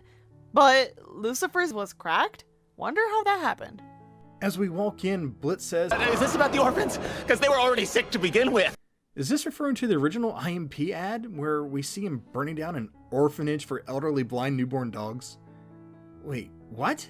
How did we never mention that absurdity before now? Pilot is only soft canon at best, so we never did a what you may have missed on it. Oh. Hey, speaking of, when are we doing the Hazbin episode? Moving on! We finally get to meet Satan, who is fittingly enough voiced by the wonderfully epic Patrick Page, who many would know as another ruler of the underworld, as the title role in the original Broadway cast of Hadestown as the hothead himself. He also played the role of Jacob Marley in the 2022 holiday film Spirited, which, if you haven't seen yet, you totally should this holiday season. It really is a good one. But maybe save that kind of promo for later in the year, Vocal? Well, I never. Good afternoon. Careful, Vocal. Your wrath is showing. And we still have to cover all the other sins. We finally get to see Belphegor, who is a bit of a sleepy sheepy. So adorable. As well as Leviathan, or Levy, as Mammon calls them. Judging by their reaction, they don't like it, or him, too much. And until we hear otherwise, we will keep it as them, if for no other reason other than the two heads, who even have their own reaction to things. The two heads seem to represent the ideas of benign and malevolent envy. Given the multiple heads, and the fact that there are other types of envy out there, maybe Leviathan's true demon form is a crazy hydra. I hope we can see all of the sin's true forms someday. In the gallery, though they are never named in the show, we can actually point out some specific members of the Ars Goetia. A few we picked up on are Orobas, who appears as a black stallion, can foretell the future and discern the past and present, with 20 legions of demons under his control. Seitree, who reigns over 60 legions of demons. He causes men to love women and vice versa, and can make people bare themselves naked if desired. He is depicted with the face of a leopard and the wings of a griffin. And Ammon, who governs 40 infernal legions. He appears as a man with the raven's head who can breathe fire. He tells of all things past and future. He procures feuds and reconciles controversies between friends and foes. Maybe he can help Stolas and Via reconcile in the future. There are so many more we can pick out, but we'd be here forever if we tried to name them all. So if you want to find more for yourself, feel free to check the link in the description to a list of all the Ars Goetia demons. You might find out some interesting demon lore. The next demon we're going to focus on is our newest little buddy Yogurt, voiced by Jack Plotnick, who we last heard in the previous episode as the announcer for Ghostfuckers, the musical! His name is spelled with an I, which fits since he seems to be the yogi who has been assigned to help Satan, ironically enough, control his wrath. It's funny that Crimson called Ozzy the weakest sin, and it looks like he and B both have way more control over their respective sin than others than we've seen. To their full extent, at least. Aside from maybe Lucifer. But given the look they give to his throne, it makes sense that they'd be on his level too. But we're getting ahead of ourselves. We'll get back to the throne later. Right. For now, we should be asking, did his robe actually change color only for this shot, or was it meant to be an interesting lighting choice? A good question. A better one is, when will we see Visago again? Am I right? He's quickly become a fan favorite. He's voiced by Harvey Guillen, who's been in a range of films and shows like Puss in Boots: The Last Wish, Blue Beetle, What Do We Do in the Shadows, Harley Quinn, Human Resources, and more. It makes sense for him to interject as he does, given that plenty of literature refer to him as good-natured, with one even claiming him to be, quote, just and true in all his doings. It actually makes perfect sense he'd want to see the truth come out. With how much it seemed he actually cared for Stolas' well-being and involvement in this episode, I'd love to see him and Stolas interact in the future. Maybe Stryker can interact with an acting coach since he can't remember his lines. He went with the old script written on the hand trick. It reads, Gremhor, Grimoire, with a couple question marks, Book, Gripper, Grimace, and Bomb-proof vet after trial. I guess he's taken his horse to the vet after all of this? Guess he figured he'd be over and done quick enough that he could safely make an appointment. Probably the only good quality about Stryker is that he cares enough about bomb-proof to make sure he's looked after health-wise. Anyway, if we slow down the frame here as Mammon falls back, you can see he spills coins. Very clever. Did y'all see that Wally Wackford and Veronica were hanging out together? Looks like they're in a club or a bar of some sort while the trial is taking place. Also, that cereal looks delicious. Marshmallow cereal is my fave. Let's go look at the text exchange between Fizz and Ozzy while I go pour myself a bowl of marshmallow-based cereal rejected from video due to lack of sponsorship. How long do you think this'll take? Dunno. They usually don't last long. I might not be back for lunch, though. You can order something if you want. Don't wait for me. Yeah, bitch! I'm getting a whole sushi boat for myself, and there's nothing you can do to stop me. See you on TV. Love you, baby. Oh my fucking Satan! Ozzy, do something! Oz! Looks like Oz also changed the contact image for his little Ferrari. But hey, his battery's still sitting at that sweet 69%. We got quite a few things flashing by on the TV at Stolas' place. Helenovella's getting a season 2. You think Alejandro will finally confess to Gabriella? Also, holy crap, those wacky charms are $99 a box? You still want a bowl, Carissa? Kinda. Well, the news recommends a different snack. As the scrolling text reads, breaking news! Grab lots of popcorn, cause on tonight's program, we get to watch this guy's head go choppy. Stay tuned! Hey, you guys ever notice that Blitz kind of follows Adam's list to get into heaven? What do you mean? Well, let's look at his list. 1. Act selfless. No! Not them, Your Highness! It was me. It was all me, okay? I'm the rogue here, not them. 2. Don't steal. Well... I didn't steal that thing. I mean, I tried. It was given to me, okay? And 3. Stick it to the man. All I was trying to do was rise above the stupid fucking place you all forced us into! Well, I guess you're right. Wait, could he have gone to heaven then? Would he have been a cherub? That would have pissed off Cletus, Colin, and Keeney something fierce. Yeah, but it wouldn't hurt as much as Millie's reaction here. After their little heart-to-heart in Ghostfuckers, she's his first real friend he didn't want to fuck. She refuses to not let him be seen in his final moments.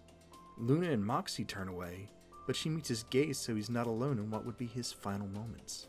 Now we get the song, and it's nice to finally hear Blitz sing. And no, we aren't counting When I See Him. He did that talk sing in that number. But here, there's a full-on ballad-like duet moment between him and Stolas, and with Satan joining in later. This song was so much fun. Agreed. But it appears that Mammon wasn't as entertained. we see the man baby playing with his widow box. And since we all know he wants to get fucked... Hey, you want that, Fizzy? To be fucked, Fizzy? I'm not gonna lie. I want that. Of course, he'd be spelling out words like dong, balls, bumhole, and it appears he wanted to spell pussy, but he's unsure whether to end it with an E or a Y. As we see later on, he went with the E, and Stolas stops him from spelling his favorite word. Probably a good thing. Moving on. During Stolas and Blitz's simultaneous soliloquy, we see golden feathers mirroring the ones in Moxie's bad trip in Season 1, Truth Seekers.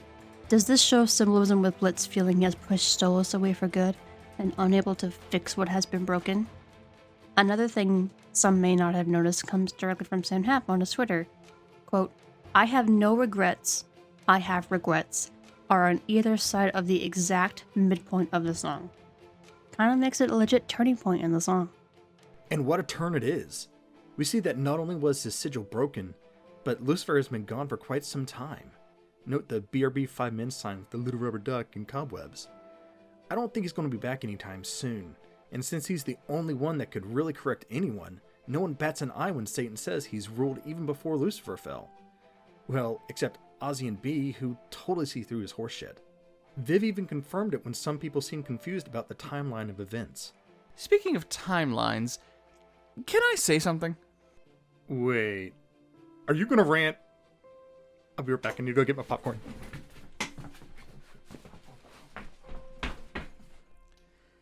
There's been a lot of talk online of, oh, he was busy at the hotel for the battle with Heaven, or, oh, this means Helluva Boss takes place after Hazbin Hotel, and we kind of want to just say, we're pretty sure they're simultaneous, but with fluid timelines. Like, Helluva Boss is a Hazbin spinoff, so they're in the same hell, but we don't necessarily need to have them happening one after another. I mean, for fuck's sake, we pointed out that Serpentius was on Blitz's calendar in Seeing Stars. If this show was after Hazbin, would he really have known about Pentius? And yes, that could have just been an Easter egg, but the bottom line is, there really shouldn't be such discourse over when it happens. It's been said before, and will probably be said again, that the only reason Lucy wasn't in this episode was because of the rights with Hazbin. Viv is open to some sort of crossover in the future, but until then, one side not showing up in the other property is most likely just a matter of rights. And for those who think, oh, Helluva must be after, let me ask you, why do the V's have a FizzyBot? They never call her that by name, simply calling her Kitty, but we all know she's a FizzyBot. We know the FizzyBots aren't that old, and we know that Lucy has been in his depressive state for quite some time. And again, if not for the rights issues, I wouldn't have been surprised if he wouldn't have sent Charlie there instead, because he didn't want to deal with it. I suppose on that one, I'll give you that she could have been busy with the hotel, but then there we go! Congruent timelines! Okay, sorry. Ranting over for now. Okay, got my pop... Oh, son of a bitch, did you already finish? We're on a mission, man. No time for your corn. Either eat it or give it to the birds. We've got rings to talk about. And the best part is, now we get to fuck around with you guys from time to time. Wait, fuck around with who now? During his punishment, we see Stolas surrounded by 9 circles, all of them adorned with various demonic sigils. Could these represent the 9 circles of hell from Dante's Inferno? We did hear Katie mention them in the Hazbin pilot. What in the 9 circles? And it was always confusing that they mentioned the 9 circles, even though there are only 7 rings. Is it possible that both exist in the Helluverse? Maybe the circles are a little subsections of each ring. I mean, if you go by Dante's circles, we can actually see where Androlphus' castle would be. Everyone assumed that wherever ring he was in had to be ice. But if we look at the circles, there's one that is made of ice. Treachery. Yeah, that's very fitting. After we leave the courthouse, we see everyone celebrating. But something interesting to spot is a sign saying, "We love Blitz." And it looks like they had an O, but they also crossed it out. Guess people are finally starting to notice him in a positive light, even down to how he wants his name to be. That's all fine and good, but what the fuck does Blitz need shampoo for? We know it's his because it says IMP shampoo. Does he use it to wash his horns? Though I will say I like the little nod to the Eastern Screech Owls. Of their main calls, they have one that is used to attract mates or maintain contact with family members. He's already here with Blitz, so I like to think this was him trying to keep in contact with Octavia. While waiting for Stolas, Blitz is scrolling through his phone and we see Infernal News! Victory for IMP! In a surprising turn of events, today's live execution became the stage for a theatrical revelation. As Prince Stolas' live confession revealed, IMP CEO Blitz-Ø was being actively framed for illegal use of a Goetia's grimoire by the upper-class prince. Following Stolas' admission of guilt, the members of IMP were released unharmed from the courtroom, making them the first Hellborn to ever survive after being sentenced to death by a deadly sin. A historical... and it cuts off there, but it's probably just more propaganda puffery. An ad from Wally reading, "Hate ads? Deal with it! This is the world we live in!" And 99 and counting unread emails ranging from wanting to hire IMP to wanting IMP to hire them. There's even one from some other demon asking if only imps can hire there. I guess we're on to something earlier. And I guess our boy from the beginning was trying to get in on the ground floor. Hey, maybe they'll keep the job. You know, if they still want to work there after almost getting falsely captured and executed. Wait, do Blitz and Luna share a one-bedroom apartment? It makes sense given the lack of money, but I guess it never really was emphasized before now. The only times we've seen them at home are when Blitz gets drunk and we always assumed he just passed out on the couch because he couldn't walk any further. Well, who knows?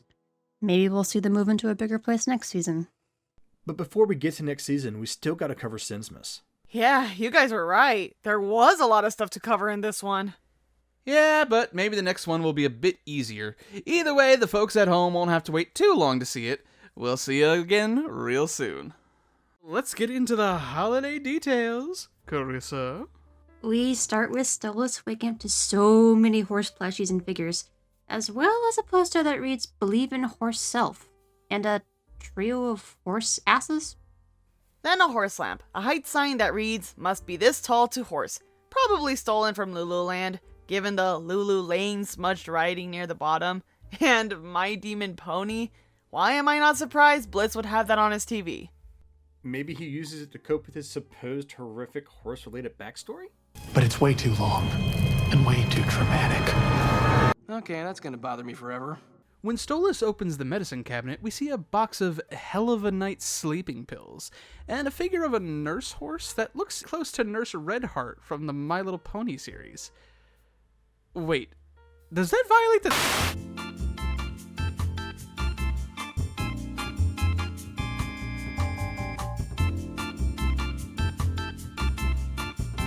Moving on. Anyone else want a "yes, I do really need all these horses" mug? Or at least the horseshoe napkins? Next, we have Stolas calling Via, but he asked Blitz to borrow his phone. Does Stolas not have his own phone? If he did he lose that when he lost everything else? That's pretty fucked up. But it does explain why Via would have Blitz saved in her phone. Though it is funny she has him saved as Dad calling from shitty boyfriend's phone. Hilarious! Hilarious! Hilarious! Hilarious! Right. You know what's not hilarious, though? Andre having the butlers covering up Stolas' portraits with his own. The same one, multiple times. That's just sad. I do like that Blitz has Via saved in his phone as Via, parentheses, Stolas' bird daughter. I guess the last thing he would want would be for him to not remember her name, at least at this point, and accidentally deleting her number. Next up, to the shops. In the local market, we have stalls with signs reading "Things of what I found in other imps' houses." Knives and shit. I hope that one's not literal. Fruit and vag. Sounds like fun. And 100% meat product. That last one sounds right up Stolas' alley, if you know what I mean. Hey-o! Oh, Volko, that joke was beneath you. You sure it's not beneath Stolas when...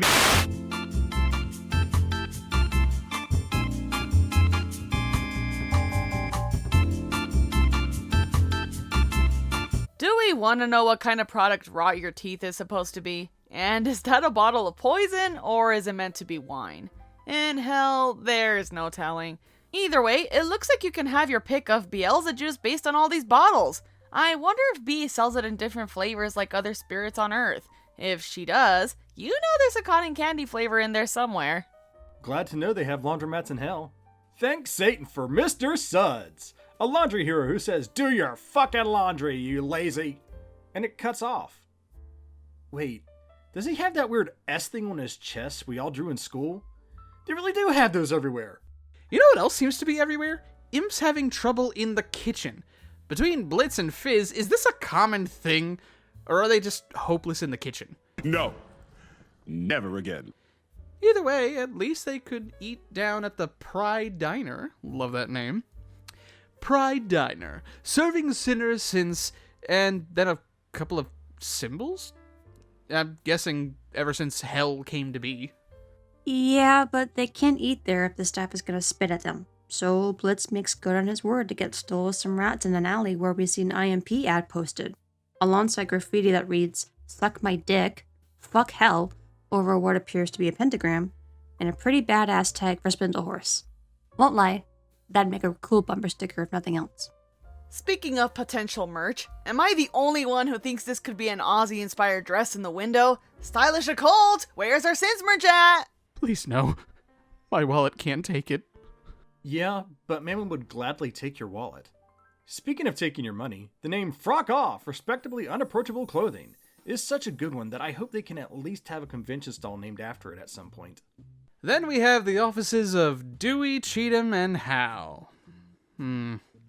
Sleazy law firm in hell? Surprised they weren't in the last episode. Then again, given the injustice system of the Sins, they probably wouldn't have done any good either way. But that's in the past. In the present, we see Blitz's adorable horse calendar, and we've got more doodles! We can see Blitz and a horse, of course, both wearing Sinsmas hats, a string of lights, and a Sinsmas tree. Oh wait, should we be concerned about that? No, fun is free, but we can afford nice things. We know Blitz was Stolas' only friend, but did Paimon seriously only buy him things to pacify him so he never had any genuine fun that didn't cost anything? That would explain a lot, but also kind of feeds into the notion of money can't buy happiness, which we all know means it can bring comfort, but not necessarily fulfillment. Stolas is actually a pretty good example of this when you think about it.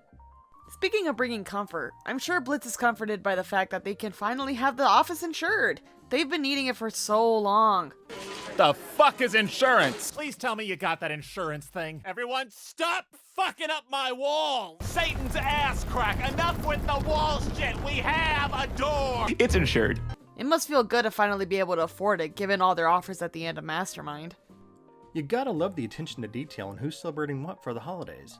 Luna, throughout the entire first half of this episode, is constantly seen basically binge-eating biscuits, chips, and more, given that hellhounds seem to be more associated with gluttony, whereas Blitz, flipping the couch earlier, fits with imps being more affiliated with wrath. The scorching hot brimstone bites probably have a good kick, but the Chaos Crisps seem to have a special Sinsmas edition, cotton candy flavor. I never know how to feel about sweet chip flavors. But I do love me some decorations. The Sinsmas lights being the colors of each ring is a nice touch, as well as the countdown to Sinsmas calendar. I wonder if there's a significance to the candles everywhere. You know, aside from fires of hell. Sadly, knowing Luna, I can't tell if all the Bielsa juice in the fridge is because of Sinsmas or just because. Also, Cleaver Hand 6 Ultimate Cleavage? Is that one of those sequels that's actually like the best in the series, or one of those that is so bad it's good? And I know it's called Cleaver Hand, but with the subtitle, what kind of cleavage are we talking about here? I have no idea, but I do know a fun fan theory that's been floating around, and it all has to do with this scene right here. We know Stolas doesn't know anything more than what Blitz told him of Sinsmas earlier, so this could be just utter shock at the display of violence, especially given he knows that these two love each other. And he may associate this violence with his time with Stella, but in some cultures, it's believed that owls are able to detect when other species are pregnant. So, given what we find out later with Millie, This shock may be for a whole other reason. On a sillier note, we've got more whiteboard shenanigans! We of course have more horse doodles, a happy Sinsmas message, stole his horse, as he was dubbed on Instagram, with an arrow saying, be nice to him, he's gay. A note saying, it has been 3 days since Moxie sang, with the second X being added as an afterthought, and the spot with a 3 is heavily smudged, so I guess it's been erased quite a lot. There's also a violence graph, and a horse on a surfboard with a gun saying bang bang, and an arrow to it saying, he just like me for real. Hey look, they got a new computer for Sinsmas. Guess they had to replace the last one. Nothing like getting an upgrade. I'm also digging the new honeycomb and the imp ornaments on the tree. You weren't kidding. The details they put towards each sin is impressive and appreciated. Know what else is appreciated? The support from Blitz trying to encourage Stolas. We got the Yas Queen visor and the You Go Girl and I Believe in You flags. We hadn't mentioned it yet, but honestly, since the trial, this is the healthiest their relationship has ever been. And it feels like it'll only get stronger. It's funny that the sex seemed to be what's holding back their true potential intimacy. I mean, from the end of Mastermind up to now, we've seen Blitz care for Stolas when he's at an all-time low, helping him through various tasks ranging from buying groceries to doing laundry, teaching him things no others would think he'd need to know, defending him when people try to attack him in any way, and even when insulting him earlier. You know what might help that privileged little attitude? Paperwork! It felt more of a caring, you're in a funk and I want to help you get out of it way, and not at all the same as what we saw in Full Moon or Apology Tour. Not to mention offering his phone no hesitation to help him call Octavia. And we see even more examples of this comforting and caring later on. It seems like things are improving for the better ever since their breakup. Even if they should probably still talk to someone to be able to air out all they need to. But hey, it looks like Blitz and Luna have gotten better about communicating, given he silently tells her not to fight with this new Karen of theirs and Luna doesn't immediately start a fight anyway. But wait, does Blitz not know what Christmas is? Because it's Christmas. It's Sinsmas, lady, get it right. Or is he saying, you're in hell now, it's Sinsmas, because they showed Lyle Lipton the mall Santa? But maybe they were just dressed for Sinsmas because the outfits are similar? I mean, he did have the Santa hats on his calendar, or would they be Satan hats? Satan wearing the traditional Santa hat? Hilarious! But giving South Park vibes. I don't know if this Satan would go for it. Either way, the Mammon hat tree topper is actually kind of funny. I wonder if they always intended on having merch of Mammon as a Sinsmas tree and threw it into the episode as a little gag. Then we head to Via's room, where not only do we see what may be the only remaining portrait containing Stolas in the entire castle, even if he is covered slightly, but supposedly all of his personal items in Via's closet. Probably stuff Stella and Andre didn't want, but Via didn't want to see thrown out. And a celestial-themed guitar that reads, Love Dad on the back. That leads us into Via's first song of the series, and this song hits every single part of my heart. It's absolutely beautiful, and Barrett Wilbert-Weed did an amazing job singing and portraying the hurt and confusion that Via is feeling. I really, really hope we get to hear more of Via's singing next season, and hopefully it's on the more positive side of things. Honestly, I'm a little surprised it took this long to get a song from Via. I mean, hell, her VA is known on Broadway. Working with VivziePop, shocking, I know. But I digress. She was the lead role of Veronica Sawyer in the off-Broadway original cast of Heathers the Musical, as well as the Broadway actress to play Janice in the original run of Mean Girls, as well as multiple other theater credits, starting as early as 2011. So yeah, I'm right there with you. I hope we hear more of her too. Maybe a nice duet between her and Luna about not understanding dads or their dads not understanding them. Oh, that would be so nice. Having that connection between the two. I mean, as we saw from Seeing Stars, they've already got a pretty good connection. Yeah. That was a very pretty song, and pretty heavy too. It's not too uplifting that the first thing Via sees after is the bottles of happy pills for Stolas. And the box probably isn't helping. I mean, are those all his empties, or are they pre-filled so he wouldn't need to get refills? We know he's had trouble keeping track, given that moment in When I See Him. But would that have caused him to stock up to be safe? And if not, would all these empties add up to Via's moment later of her saying, "And you needed these! Was this my fault that you needed these? So does that mean you just stayed miserable because of me? Was I some fucking obligation? Is that why you didn't even hesitate when you got a chance to leave?" Hopefully, they'll be able to have a decent talk together in the future. Yeah, because it certainly ain't happening right now. Stolas' phone, or wait, is it Blitz's phone? Either way, the phone even says no new messages, check back later. They must have great service though, seems H-Mobile has 666G cell service. Surprised hell isn't considered one huge dead spot. I'll see myself out. Till the next point at least. Anyway, it's also pretty cool that the refresh circle is an actual Ouroboros. Again, all of this for less than a second of screen time. That's crazy. Not as crazy as Stolas' little story here. It's a bit better than Ember Lynn's in my opinion, even if hers might be able to predict the future. The mysterious demon snarled in defiance before Satan. Heat radiated off of him. His glowing eyes blazed with fury. As my demon lover took a stand against his lord, I felt my love for him burn even hotter than the fiery depths of hell. Satan growled, baring his sharp fangs. "You dare defy me?" Satan roared, his hulking body towering above us. Dare try to tell me how to punish? Yeah, we caught that last episode. We just thought it was more appropriate to talk about here. But I think our bird is feeling a bit pent up, and more than just emotionally. He froze, breath caught in his throat. As the other man leaned in, he could feel his warm breath ghost against his trembling beak. His own breath faltered as their lips touched, his lover's breath hot and needy. Their breaths intertwined into one breath. Looking at him was as if he had just reunited with an old lover, and... well, from there it looks like he hit a bit of writer's block. Hell, his creativity is so scatterbrained, the text changes pages, and he's got a random, but very well done sensual piece. Dude just can't get his creativity on track. Relatable. Seriously. But on another note, I love this little family holiday that Blitz envisions. The "'Tis the Sinsen" mug that Luna has, and the elf Moxie plushie. The personalized stocking stuffers, like a pony for Blitz, a bone for Luna, and maybe a new scarf for Via? Even the framed photos on the mantle, though shaded out, are clearly of demons. There's an interesting parallel from Via's view of Blitz stealing Stolas from her, and yet in his vision, he has her included in their shared family.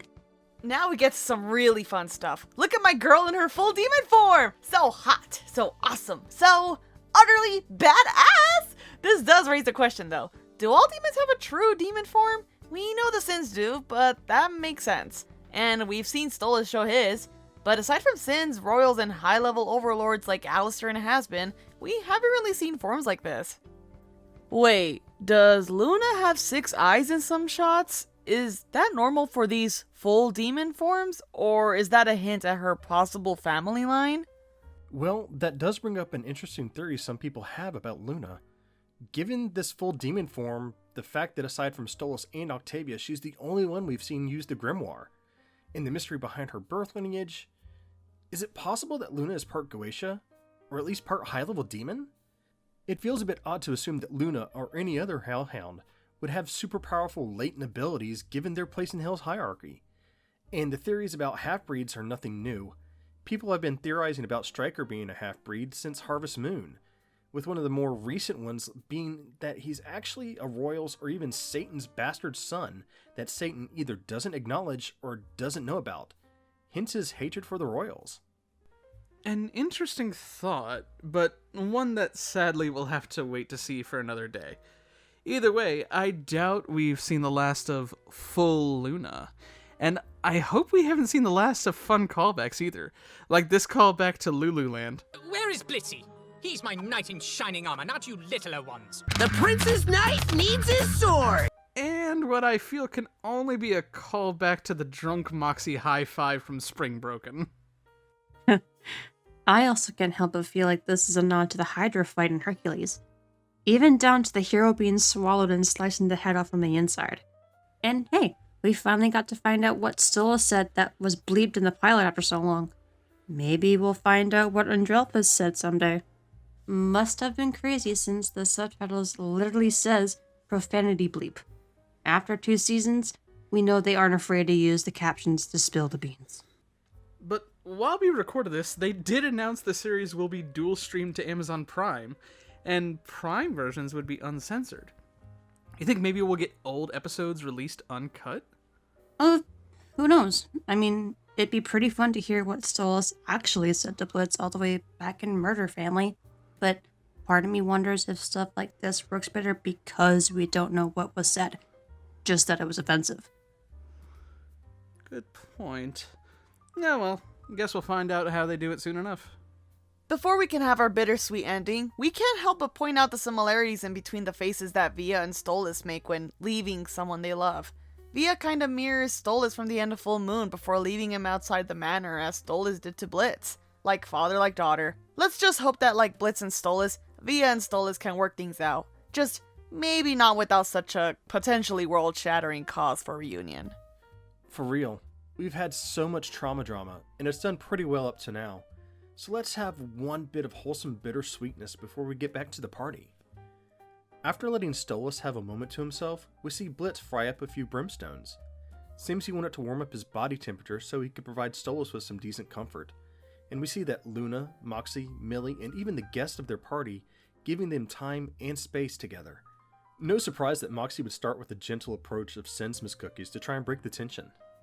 Oh, but we know a different tension is on the rise given Millie's little discovery. We'll get to it in a moment, but while she's in the bathroom, we can see a bottle of creamy bits. Is that a shaving cream or a type of lotion? Not sure. But I wonder if they'll release holiday sweaters like Millie's Sinsmas' Killsmas sweater, or maybe this time next year we can all play a game of Mammonopoly Sinsmas edition. Get greedy or get out. Now the part I'm sure a lot of people wanted to hear about Millie's unexpected +1.